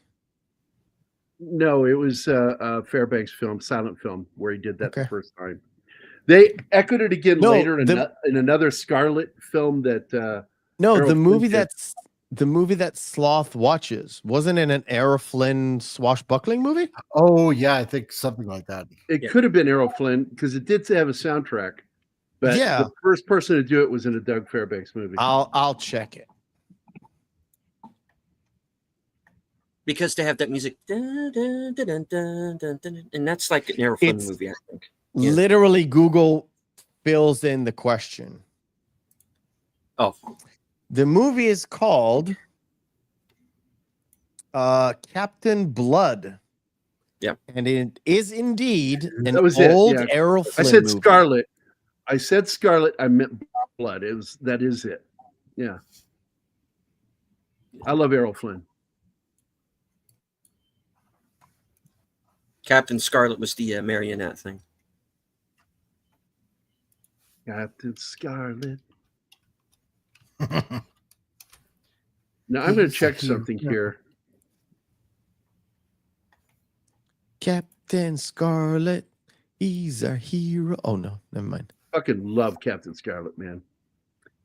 I love that Century 21 has one of the best YouTube channels because they're constantly putting out documentaries about all the marionette shows that they did, all the way up to the live action stuff with UFO and Space 1999. What a great channel. Because a lot of people don't know they were behind the Saint, Century 21, with their involvement with Sir Lou Grade. So they did a great documentary on the making of the Saint and all those other shows that were popular. The Roger Moore one you're talking about, right? Yeah. Yeah. Yeah. So the DP on this is the same DP that worked on his first job was Cheech and Chong's next movie, Stoker Ace, Staying Alive, Cannonball Run, City Heat, Stick, Twice in a Lifetime, The Goonies, Short Circuit, Spaceballs, Mac and Me, terrible fucking movie, by the way, people. And his career seems to have gone down from there, like to TV. Then he's just working on TV.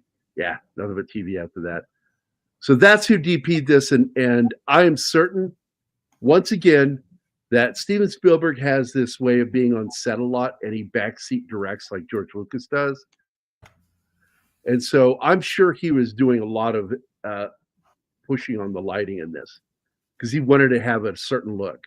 So I guarantee you that's Spielberg with the lighting. Because somebody brought that up about the it looks like fire. Goonies, no helicopter parents, and yeah, they were real parents. They weren't being guilted constantly about not being If the there. streetlights come on, you go home. Time for dinner. Yep, That's right. That's how I grew up. Yep. Same here. Hey, Comic Relief Crusader member for 5 months. Look at that. Weird. I can always You tell couldn't when you have a tolerate the job. sunburn. I can always tell when you have a job. Yeah, somebody's got a job. So 2 weeks in, I haven't been able to do much. YouTube. I hope it's going well. Yeah, it's going pretty well.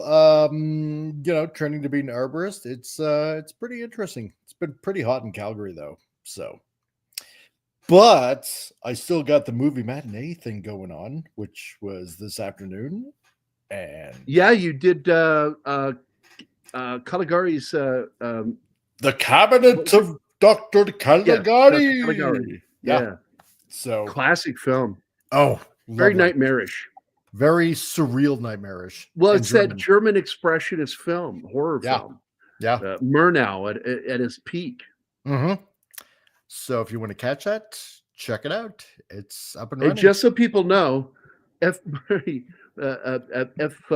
Murnau was fucking.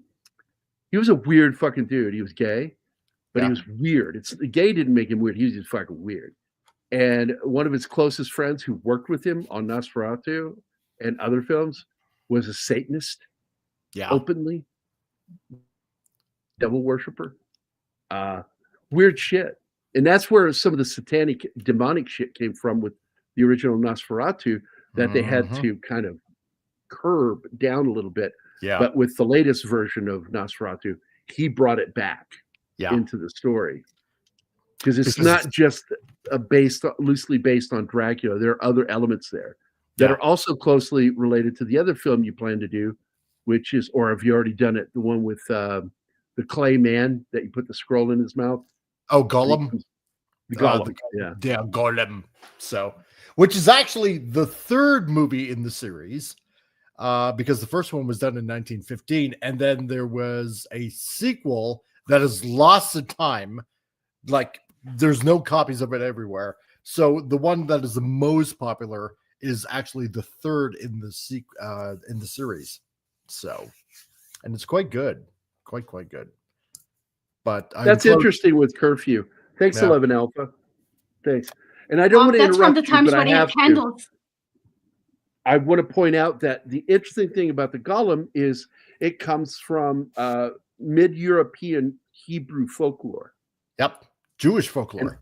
And I don't know if that's something you would know down in Israel about the Golem, or if it's something that originated in Israel. Do you know, Matthew? It's not from Israel. It's from Eastern European Jews. Yep. I'm not sure if it's not sure if it's Poland or Czechoslovakia or that region. I think. Well, the director heard the story while he was in Prague at the time. Oh shit! Here's that scene. Czechoslovakia. Sorry. Yeah, and where it said that the original Golem is in a crypt in a church in Prague. So, yeah, and basically he was made of earth clay, and you would put the you would write out some sort of curse or something on a name, and put it in its mouth, and at night it would come to life and go and avenge you on that person. Yeah. And I always thought that was a really cool concept, an early kind of a mixed version of Frankenstein, almost, the monster. It's a pre-Frankenstein, pretty much, almost. It is. You know? And yes, the Golem absolutely has a Beatles haircut. It's fucking goofy. Oh, I know. I love it. Love it. But I love that ship reveal because, again, the kids and none of the cast had seen it. So when they see the ship for the first time, that is the first time they ever see it. So you got that genuine look of awe on the kids' faces seeing this. They still had to reshoot it because one of the kids said, "Oh fuck," and they couldn't have that in. That sucks. But they had their facial expressions and everything. So. But anyway, guys, I gotta get going. So yeah. Thank God. I know. So if you guys want to watch some of those really old movies, check them out over my channel there for the Mike's Movie Matinee. And I put the link in chat, Mike. Awesome, thank you, Michael. And enjoy some good movies. Do me a favor. Yes. Come on camera, so I can blow you a kiss. Okay. And you can blow me one back. I love you, buddy. All right. I love See you, you man. guys. Bye. Is that your question that you put on the poll, Gary? You fucking asshole. That'll teach you to fuck with me. Does the Anima hate nice things? Everybody pretty much said yes, and then like 29% was like, sometimes. Fuck that. The question was whether or not I hate this movie, so stick to that. Well, that'll teach you to fucking be mean to me while I'm having trouble typing shit. It wasn't me. It was all over the chat. What does that even mean? That's all right, your I'm ending fuck that poll. up, dickhead. Are there any other polls you want me to ask about this film? Like, I guess we should even ask, like, who is your favorite kind of monster in a movie, a human monster? And I think that Stephen brought up one that we should bring up, and I also want to bring up Jason Voorhees. So do you think that'd be a good poll?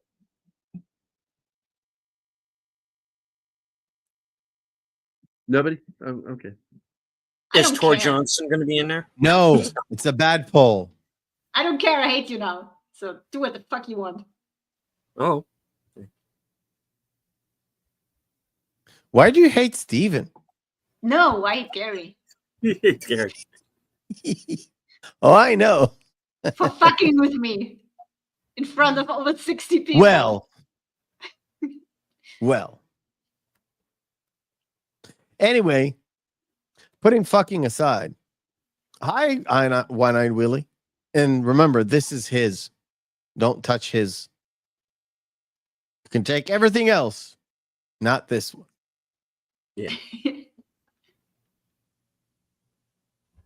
Anima, like this week was the first time you've watched this movie? Yesterday. Because we had a hard time finding it. I really want to know what you think, because I said you liked it in the poll. She did kind of. She enjoyed it. She enjoyed it. Hey, Possibly. Stephen, what was the that sideshow monster's name in that movie? Do you remember? Which movie? I forget the name of the film. He brought it up. Stephen brought it up. I remember the monster. I don't remember What was the movie? I don't remember what they called the Fun House, 1981.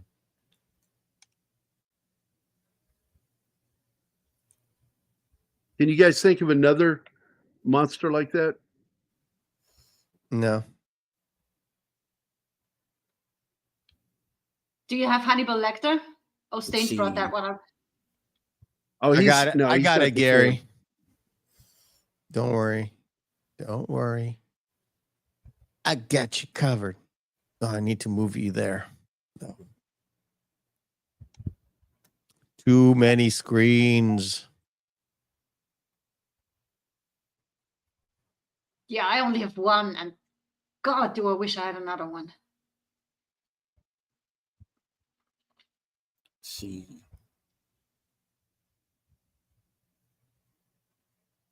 Now I'm going through my 80s horror movie Rolodex here. I'm flipping through the photos from the movie to see if I can find out which actor played him. I mean, if you want the picture of him, I've got it on the shared screen. I wish they let us put photos in these things, but you can't share photos in the chat. Yeah, just you can share my screen if you like. If not, that's fine. Anima, can you share it?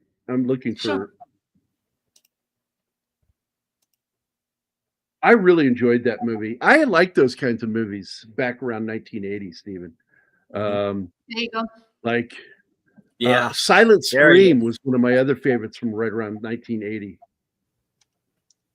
Yeah. I'll stop. Because nobody needs to see that. It looks like me in the morning. Wayne Doba. That's it. Wayne Doba Okay. played the monster.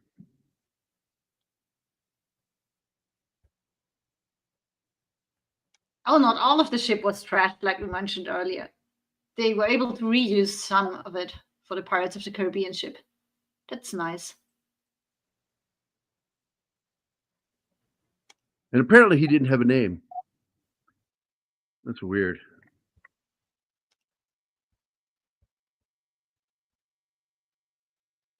That ship is so cool.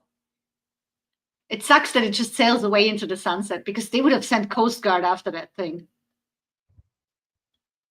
So I'm going to real quick drop this movie down. How much time do we have left in it anyway? We had 1 hour 6, and since they're usually 120, 15 minutes, so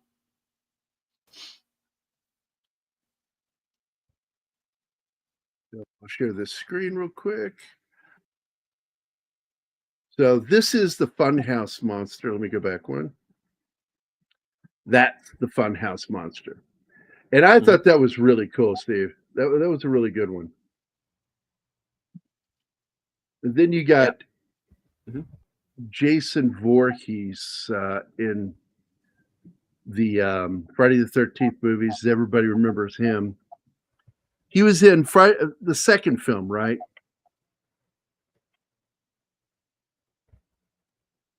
Jason? Yeah. He where he's grown up monster Jason, he shows up in the second one, yeah. Because he's still the boy in the first one.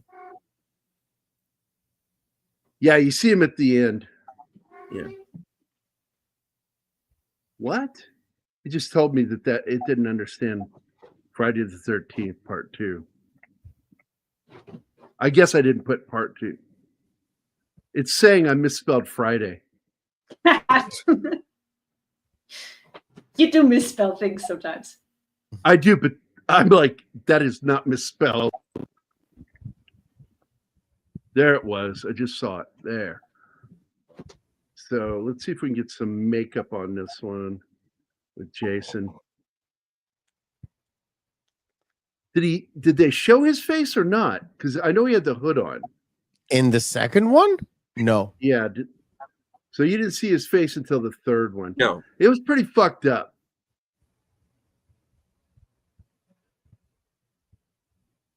That sucks.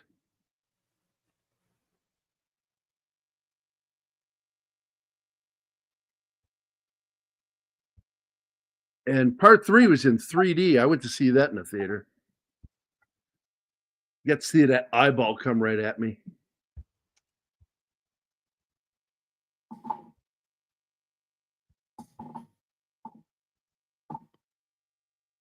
Now there was another kind of human monster movie around the same time as the Funhouse called Humongous.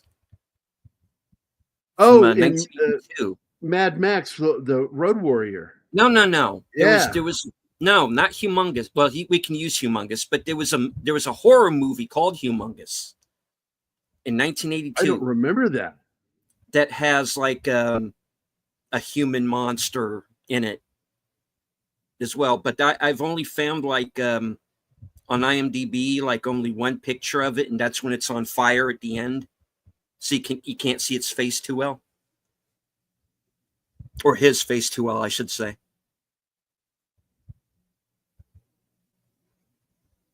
I'm gonna have to check that out. I don't remember that one. Yeah. So I'm just looking up images here now. I just remember it because I think one of the actors that was in Funhouse was in Humongous as well, so that's why I remember. So his face, depending on the movie, like here's one right here. I didn't like that one. Oh yeah, that's when he's the zombie Jason. Yeah, that's as a Yeah. child. Tom Baker says he's learning by the minute. We'll have to write that down. Yeah, you better. That's going to come up in the exam, dude. This is in part 4. Yeah, it shows it right up here, part 4. I remember this one. The head injury. But he looked different in one of them I saw, where he just looked dangerous as fuck. And then he puts the mask back on.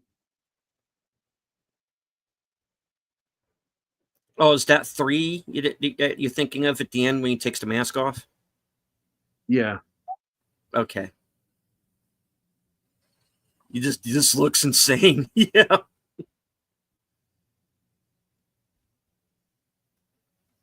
She's pretending to be his mother. There it is. Oh, there yeah. it is. There's the makeup. Oh yeah.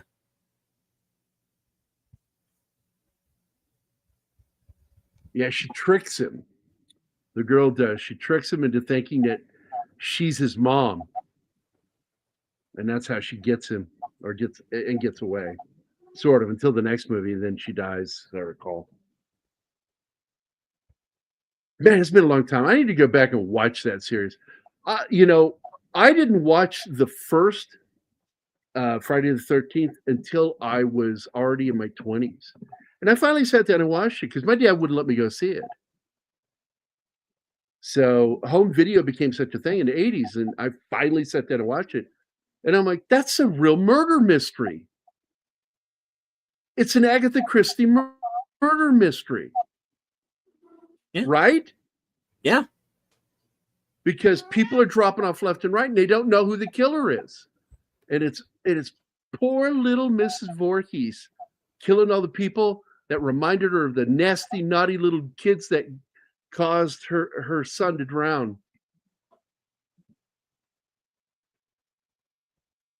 Yeah, but the kids in that movie had nothing to do with it, so she's just a psycho at that point. Well, exactly. I don't know how they can have Jason in a prequel series. It's like, what the fuck? He's like living in a cave somewhere, all mentally handicapped and shit. Well, how far back are they planning to go with the prequel series? I don't know. I know the prequel series to it looks actually pretty good, and they're bringing what's his name back to play Pennywise. And I thought this looks promising because what they're doing is they're kind of telling the story that was in the book because it took place in the 60s. That's all they're doing. So I went, oh, that's kind of neat. Sloth wins over And Jason. he's Captain Junkie now. I like So that. 33% voted for the Funhouse Monster, 17% for Jason Voorhees, and 50% for Sloth. Thanks, guys. That's fun. I like doing these polls. It's funny in retrospect how they managed to swap antagonists. Yeah.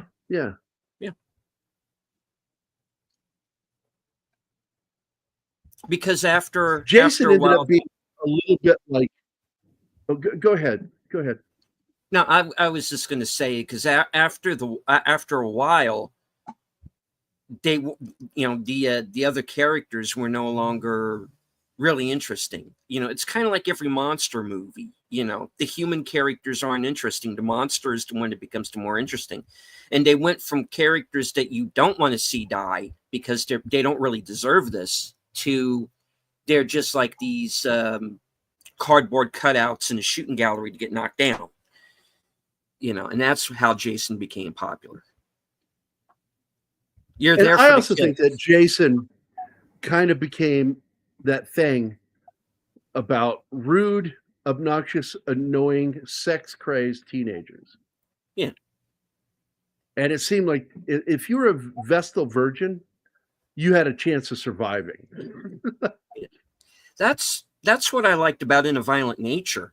It's just like, you are in my territory, you have stolen something from me, and I'm going to fuck you up. And that's it. Is that the movie that acts like, that's sort of like that, and everybody but the one girl dies at the end and she drives away? Yeah. Still traumatized? Yeah, that movie is weird and good. And it's nothing that Anima will ever watch. I will never get her to watch something Probably like that. not, no. But Chris Gore is the one who suggested that. He said, you should watch that. I went, okay. I'm So right here. Hello.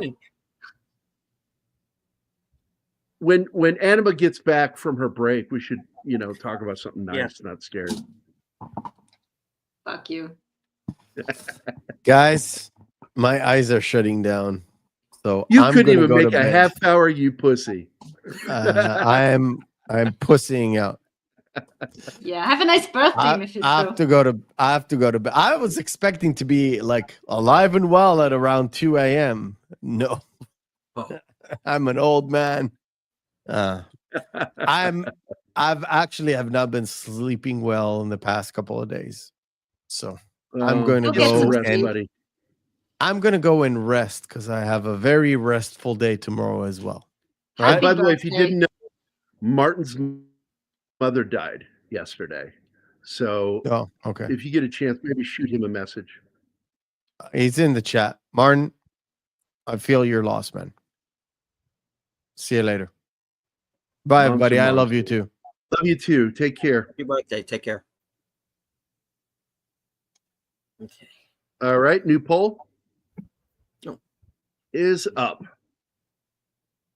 Do you want the Goonies too? Oh, that's yes, easy. No, maybe. They if already it's good. answered that. Nobody wants it. Yeah, but this is a poll. Now you'll know percentages. Seeing this whole I'm set going makes me for- sad. Gotten a Goonies experience at an amusement park, right? This was a hit. Why wasn't this a ride or something?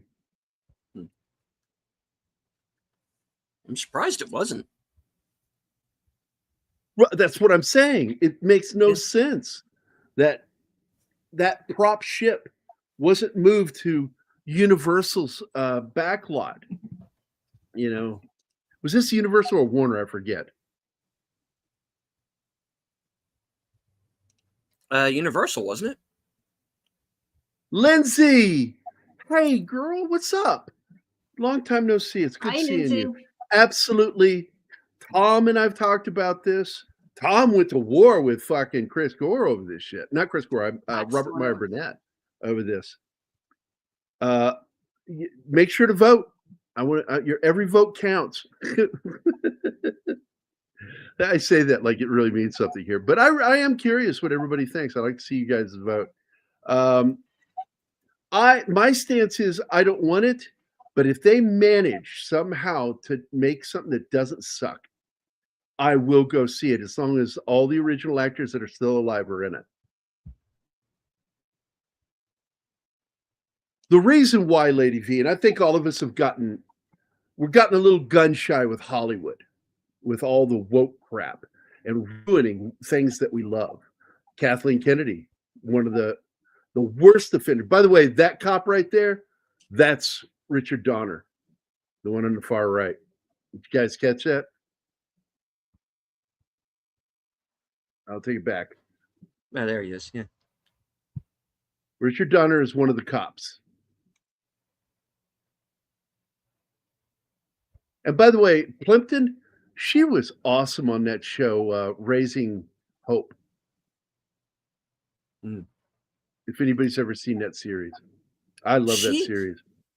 Yeah, and she's really good in a movie called The Sleepy Time Gal that I don't think a lot of people have seen. It was an independent I don't think I've feature seen that. went, where she goes looking for her, finds out she's adopted and goes looking for her birth mother. Very interesting story. Oh wait, I have seen that. I saw that on Showtime or HBO when it was brought to TV. I think Showtime had it. I know the film you're talking about. Yeah.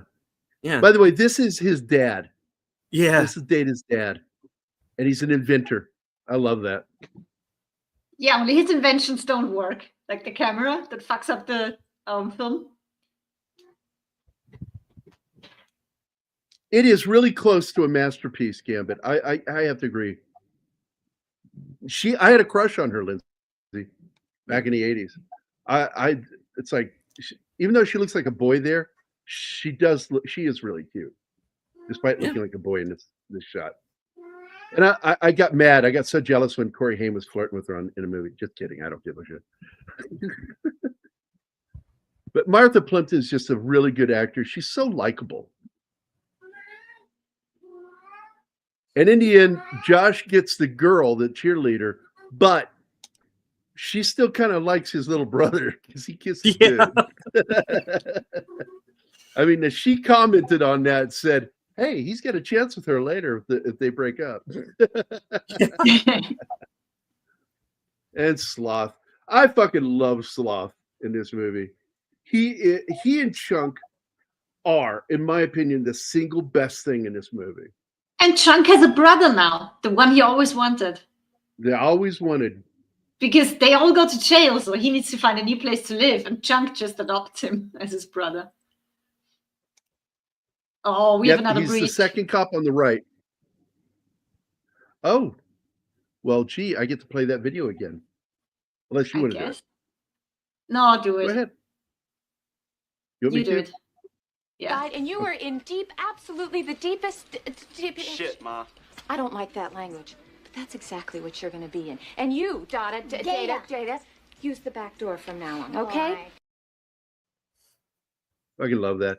And by the way, what's in the cup there, Steven? Pudding? No, thank you, sir. That is so gross. I'll pass. I love that book. We have to do part 1 and part 2. They don't say part 2, they say part 2. Part 2. You language butcher. Yeah, I don't want to sound like I'm retarded. Duh. It's duh. And of course, he's his son, the other asshole that's trying to take the house from him. Yeah, no surprise.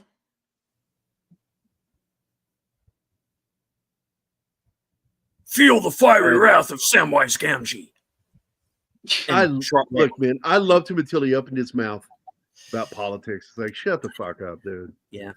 You're not going to suffer to anything except for your own stupidity. Yeah. This is where she finds it. That's right.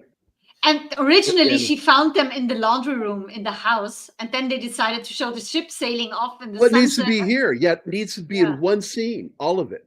So they called her in. She was done with the movie, and they called her in and said, "We need to reshoot this because you're on the beach now."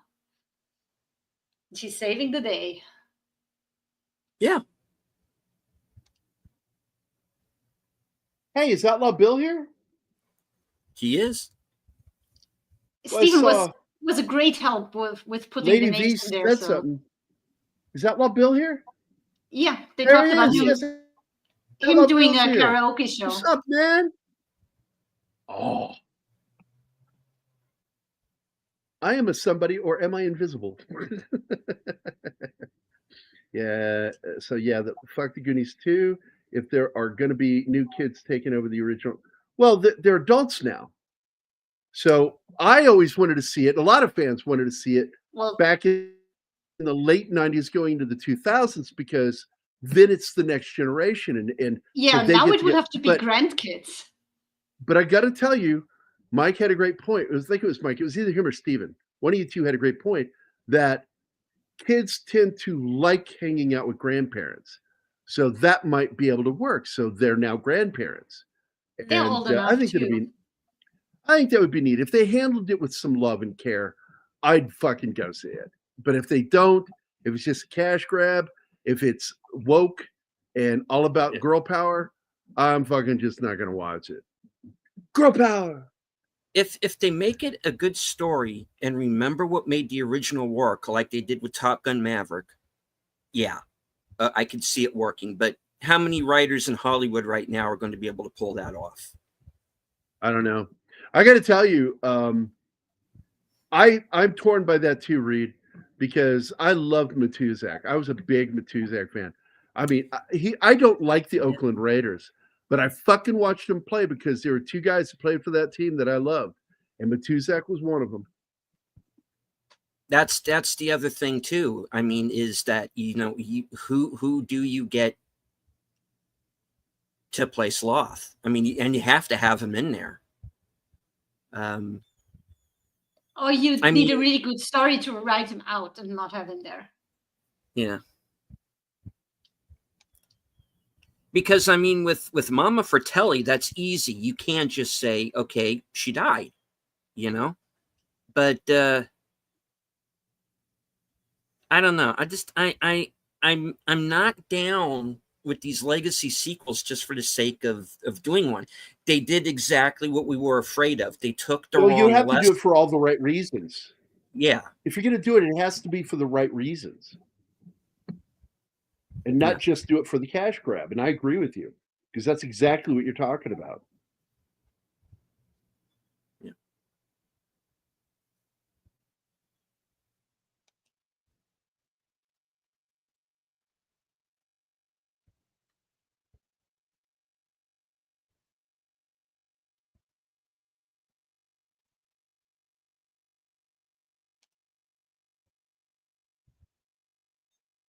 What do you think about that idea? Which one? Which idea? Martine's idea. I pulled it up. Okay. So it could be the search for the It could Inferno. be the search for the Inferno. Yeah. He's or also One-Eyed Willie's other eye. Yeah, One-Eyed Willie. I mean, that is a nickname given to penises, One-Eyed Willie. One-Eyed Willie, the heat-seeking moisture missile, my Python of love. I've heard all sorts of them. And that's why, the joke was made earlier that they couldn't believe that name got through the censors, One-Eyed Willie. Nobody said anything about that. It's like, that's a nickname for a penis. Good old One-Eyed Willie.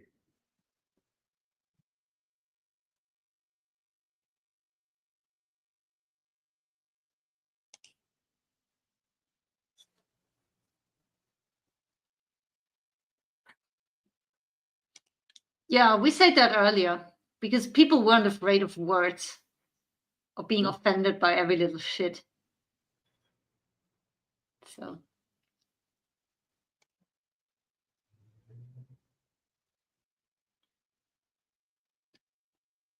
Yeah, I liked Afterlife, Martin. I just wish they had done Ghostbusters 3 while Harold Ramis was still alive. I mean, I'm glad that they fit him in the way they Bill did. Murray's fault that it didn't happen. But because yeah, he still. wouldn't talk to him. He Yeah. wouldn't talk to him. Went apart. By the way, that was it. It was the one Willie the One-Eyed Wonder Worm. That was the nickname. Willie the One-Eyed Wonder Worm. That we used to say back in the 80s for our penises. Was it? I love the Eddie Murphy one. He says, "Yo, man, your mom got a wooden leg with a kickstand." I don't want to say your mom is slow, but it takes her 2 hours to watch 60 Minutes. Both those are Eddie Murphy jokes from the 80s. And I've used that joke on friends of mine that are like really long-winded in explanations of things, like John Del Vecchio in particular. Don Ecker's like that too. And they really take a leisurely walk around to get to the point that they're going to make. And I've said that about Don and John Del Vecchio. And if you don't know who John Del Vecchio is, the New York Times bestselling author of The 13th Valley, close friends of mine. And I told him one day, he says, "Why don't you want me to help you write Vindicated?" I said, "John, I love you, man, but you're long-winded. It takes you 2 hours to tell me what was on 60 Minutes. And it's a variation of the Eddie Murphy joke. Afterlife is more like an episode of the cartoon show. It's not too bad, but could have been. By the way, there's this new samurai show on Netflix, cartoon animated, that looks really good. And I think it's called Low Man, I think it is. Low Man. And I'd never heard of it before, but I saw a trailer for it, and I can't find a copy of it. I found YouTube has the first episode. It's like 13 minutes or some shit. And I'm like, I was hooked. I was like, fuck yeah, this looks good. I thought it was more yep. I liked Ghostbusters Afterlife, but I had so many problems with it. And it's once again, it has to do with the member berry thing.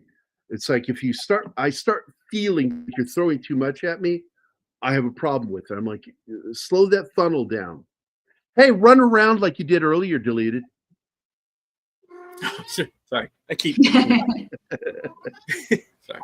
That shit was funny. He's just like, he's kind of doing a Mr. Bean running in the background, back and forth. And by the way, you're living in the same house that Keith has. So you guys live together. I bought it from him, actually. Yeah. Oh, is that where you get? Okay, that's where you got it. Oh, yeah. That's why Tom and I have kind of argued. And it's a nice argument. It's a friendly argument. Yeah. That which year had the better films, 1982 or 1984? And I'm like going, I really can't say, but for me, 1982 is the most important film year. And then the second most important year is 84.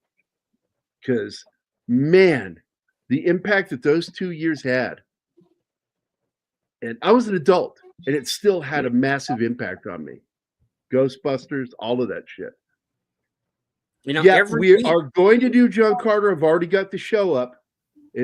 I think it's 2 weeks from now we're going to be doing John Carter. And I'm going to push Keith to be there because Keith and I have talked ad nauseum about how that movie was sabotaged by Disney and Bob Iger. So they have nothing to do but point that figure back at themselves for its failure. Because I think it was a solid film. I liked it. Yeah, so did I. Piss poor marketing. And I keep hearing rumblings, and I don't know if it'll ever happen, but I would like to finally have a live action, The Man of Bronze, Doc Savage. And we have another breach. Well, gosh, do I play the same one? No, we'll play a different one.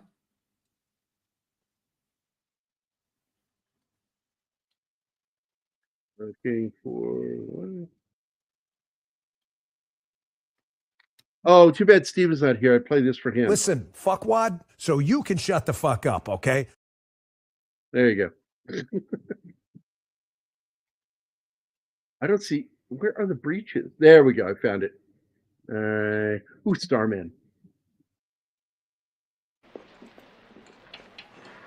Hey, honey. I wouldn't go out through the back door right now. That friend of yours, he's out there in the parking lot. A Lone Ranger back door. Hold on. Whoa, Silver. We sneaked in here the back way. Oh. That's how you do it. Hi, Wade. And yes, it is over. We are past 2 hours. So you can go Yay. and watch the replay. Connie Cleary popped in. Caveat Ties is here. Wow, man. A lot of familiar faces. All right, so let me say thanks to everybody. Snorty, of course. Gambit, Tom Baker, Martin, Max Damon, 11 Alpha, Comic Relief Crusader, who's also on the show. Che, Cavalry. God damn it, his name is so hard to say. Just say Shay then. That's what I just said, Che. So, and I say Che, not Shay. Anyway, Lester, Ostays, Jacob, and welcome to the channel, Lester. Read by Nature, Lady V, Andy, CJ Prime, Boosh was here. Gorilla's Hand Thoughts, Vinkman's Girl, Curtis Selby, Caveat Ties, Zach's Wilkie's Movies and Music. That's a name. Sandra Hammerschlag, Mephisto, who also joined us, Penny, Connie, Outlaw Bill, Lizzie Armstrong, Big Al Presents was here. I didn't see him in the chat. I got to get going. Somebody said, oh, that's Mike. Take care. I don't know who that is. I was saying goodbye to Mike. Usarn G, Lindsay, the Cynical Geek. It's awesome when you pop in. Don't see you very much, Lindsay. Sauron Baggins is here. Wade was here. That's, of course, Real Wade Nation Gaming. So thanks, guys, for all popping in and saying hi and throwing down some opinion. Speaking of opinion, let's see what the score is. We have 6% say yes, 69% say no, and 25% say maybe if it's good. So I'm going to end that poll. Thanks again for doing all the polls with us today, guys. Deeply appreciate it. We're going to get the hell out of here. So I just want to let you guys know that I appreciate you come to watch this channel. You love me. You really love me.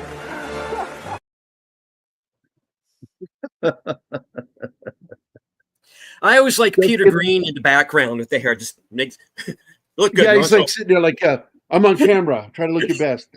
Yeah.